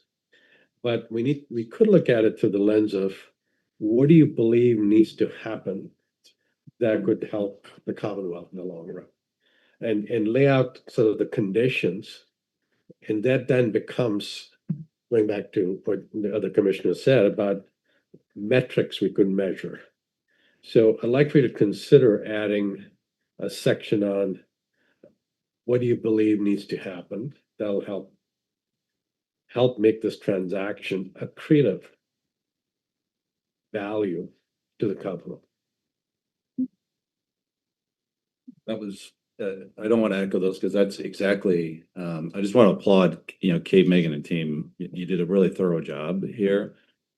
But it struck me both in the reading and also the presentation, the language choices on the different parts, because at an initiative like this, I think there's an acknowledgement, this is a problem. We should applaud ideas, and we should almost incentivize experimentation here and trying new things.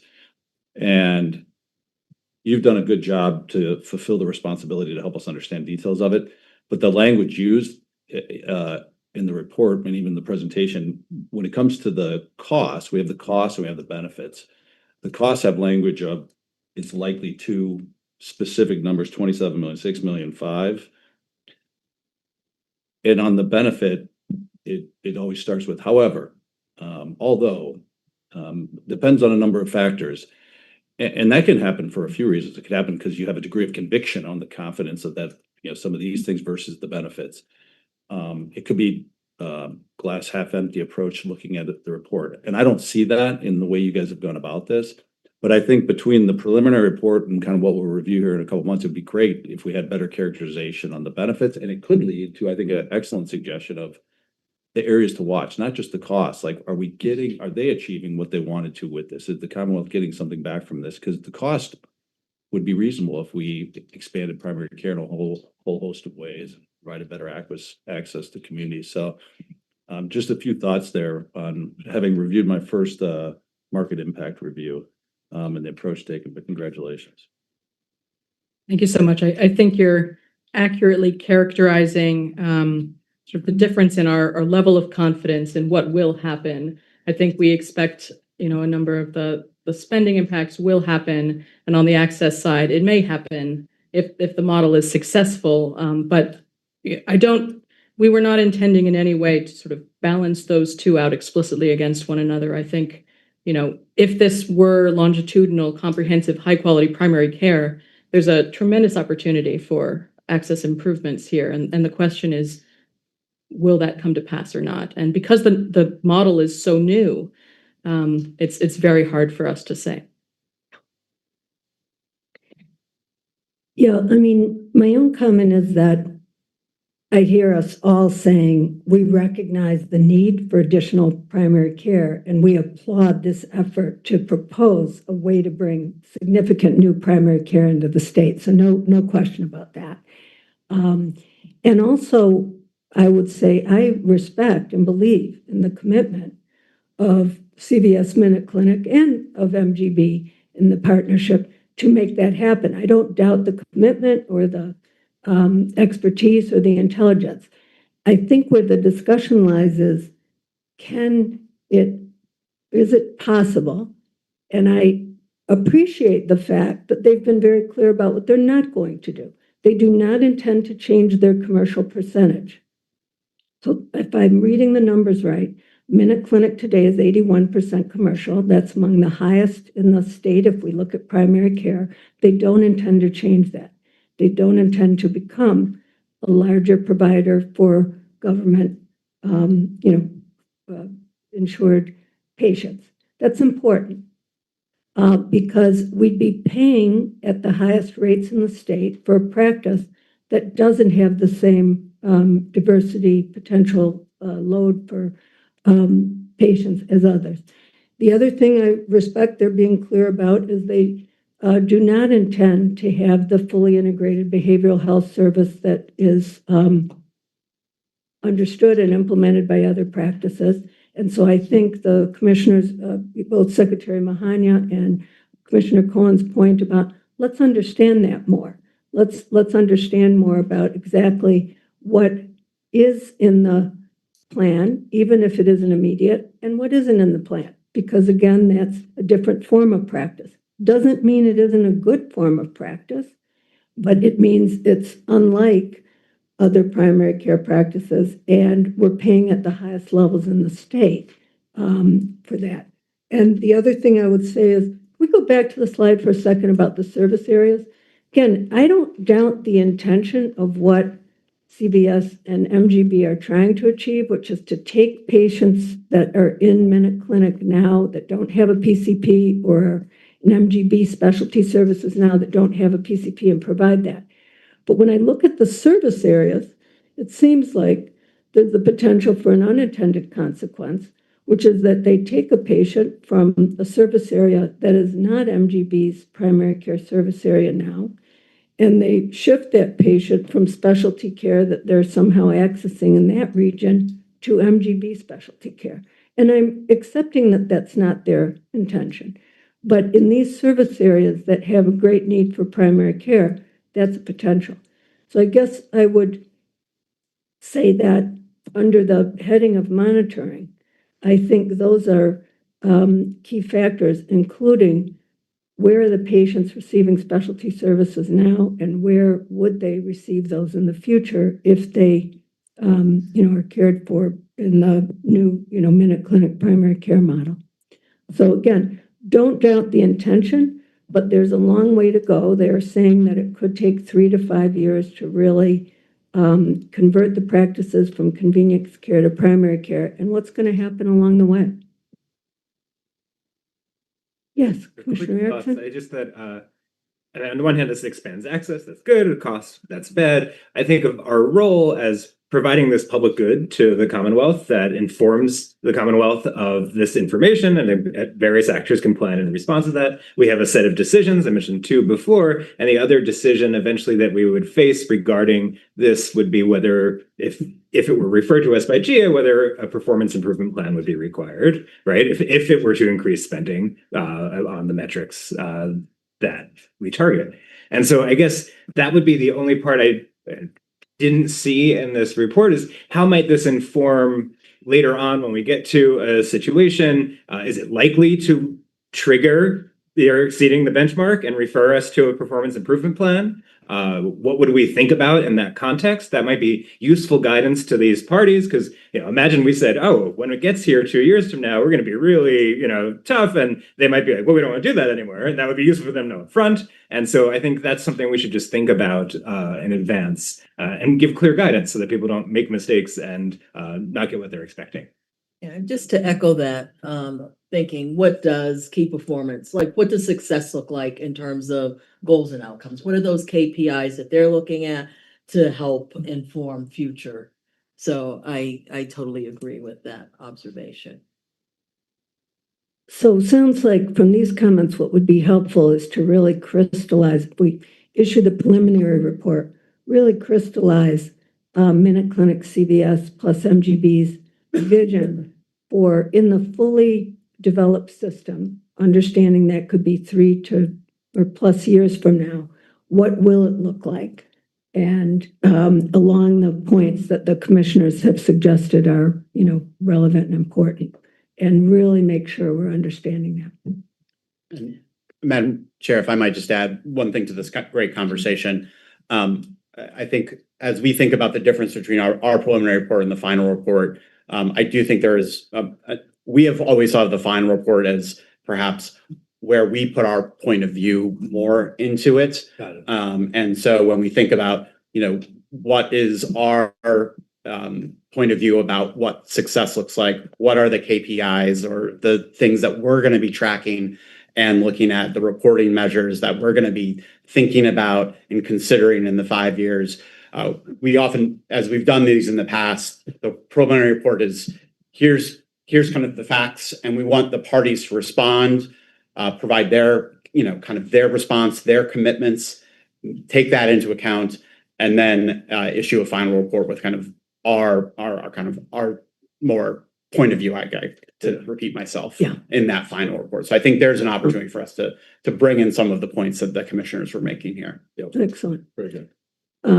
So before any further discussion, I think that's a great moment to review the timeline and where we are, and then how this next step will go, Megan, and then we can have any other questions or comments. Absolutely. So this is the CMIR timeline that you saw before, but specific to this transaction. We initiated the CMIR on September 18th of last year, and we are at the point of issuing the preliminary report today. The parties would then have up to 30 days to provide a written response or responses, and then the HPC would review the responses and develop a final report. So the HPC board, likely at our June meeting, would then vote on issuing the final report. And with that, I will turn it back to you, Chair, for the vote. Excellent. This was a terrific presentation, Megan. Thank you, and a very helpful discussion. Any other questions or comments before we turn to the vote? Okay, so we would be voting to authorize the issuance of the preliminary report, and with the explanation that Megan gave around coming back for the final report, hopefully the board meeting in June. Do I have a motion? Second? All in favor? Any opposed? We are ready to move forward. We should note Steve abstained. And if we could note You've that. abstained, yeah, we can note- absolutely. That's important. Thank you. Thank you, commissioners. In the interest of time, we are going to just briefly do the executive director's report and then move into executive session. I do want to, I should have done this at the top, but I do want to, Is someone getting Steve? yes. Thank you. I should have said this prior to the beginning of that agenda item, but I do want to acknowledge the cooperation and professionalism of the parties, CVS and MGB, throughout this process. This is an intense back and forth to do this type of review, and they engaged constructively with us throughout every step of this process. So want to acknowledge their participation and work in this process, and their continued participation as we continue to put the final report together, and look forward to their response. Colleen, do you want to come up and?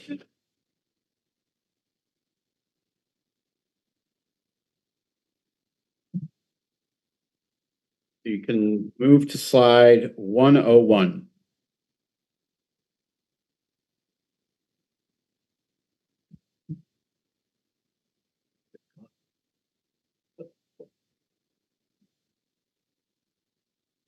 Just pretend like I did all those slides. Okay. So I am going to briefly move through the executive director's report, and pleased to update you today that we announced this program at a previous board meeting. This is the newest HBC investment opportunity that we're calling Pathways, promoting appropriate transitions to home. We have officially released the RFP for this program, so this is out in the world, already had a great reception for this. This is going to be a grant opportunity that's really building off previous program that was known as Hospital to Home, that was administered by the Executive Office of Aging and Independence. This is really about partnerships between the acute care hospitals in Massachusetts and ASAPs, really helping to facilitate the timely and appropriate discharge of elder adults out of the hospital and into a home or a community setting with the proper supports. And we think this is a great opportunity for acute care hospitals, obviously having a major throughput problem when it comes to the issue of discharge. This is the timeline. This is where we're at. The applications are due by June 4th for this opportunity. Again, a $1.9 million opportunity for 9 awards of up to $210,000. We've been working with the executive office and with the Mass Health and Hospital Association, who have been incredible thought partners developing this grant program. So we want to say we're very grateful for that. And once the applications come in, we'll go through a review and selection committee process, bring the applications back to the board for your approval, and hoping to issue those grants by July 23rd. So at that board meeting. I did want to recognize this week marks a very important milestone. It's Black Maternal Health Week, which we are celebrating here at the Health Policy Commission. Obviously, the racial disparity in maternal health is totally unacceptable. So we want to raise awareness and highlight this. We've done an incredible amount of work through our grant programs, our Beside grant program, our Heart BP is an active investment program that we think about these issues on a day-to-day basis. So just want to recognize that 10th anniversary.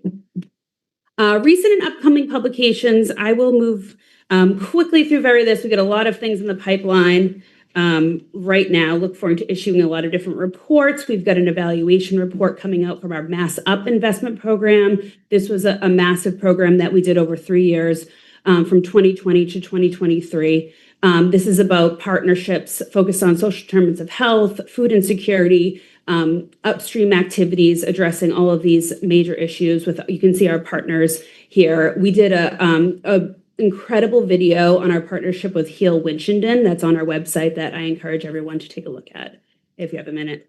And sorry I'm going through this so quickly, but I do have a save the date, which is my favorite thing to announce. We have an event coming up on May 7th. This is going to be at Suffolk University Law School. This is the first event for our new Behavioral Health Workforce Center. I'm grateful to our Vice Chair, Marty Cohen, who will be attending and helping to keynote this event. Behavioral health care under pressure in Massachusetts, policy solutions for a sustainable workforce. So this is going to be an incredible event. We've got a great panel discussion with our behavioral health care stakeholders that'll be there. Our staff's going to run through our research presentation on our rate study that's also going to be coming out in the next few weeks. And it's going to be a great event. Hope everyone can attend. Please register. Everything I just mentioned is on our website. If anyone needs any more information, I will turn it back over to the chair to adjourn and move into executive session. Good, thank you so much. So I want to thank the HPC staff for all of their work today, very productive. To the commissioners for your engagement. We'll now vote to move into executive session, and that will conclude the public meeting. Do I have a motion to move into executive session? So moved. In a second? Second. All in favor? Aye. Any opposed? We do need to take a roll call vote to move into Do need to take the roll call. So, oh, yeah, if I looked on the back of my sheet, I would see that. Thank you. I get by with a little help from my friends. So I vote yes. Vice Chair Cohen, Aye. Commissioner Cotterill, Aye. Commissioner Erickson, Aye. Commissioner Kirkpatrick, Aye. Commissioner Leibman, Aye. Commissioner Walsh, Aye. Commissioner Caljo, Aye. Secretary Mahania. Aye. Thanks so much. We'll now adjourn the public meeting.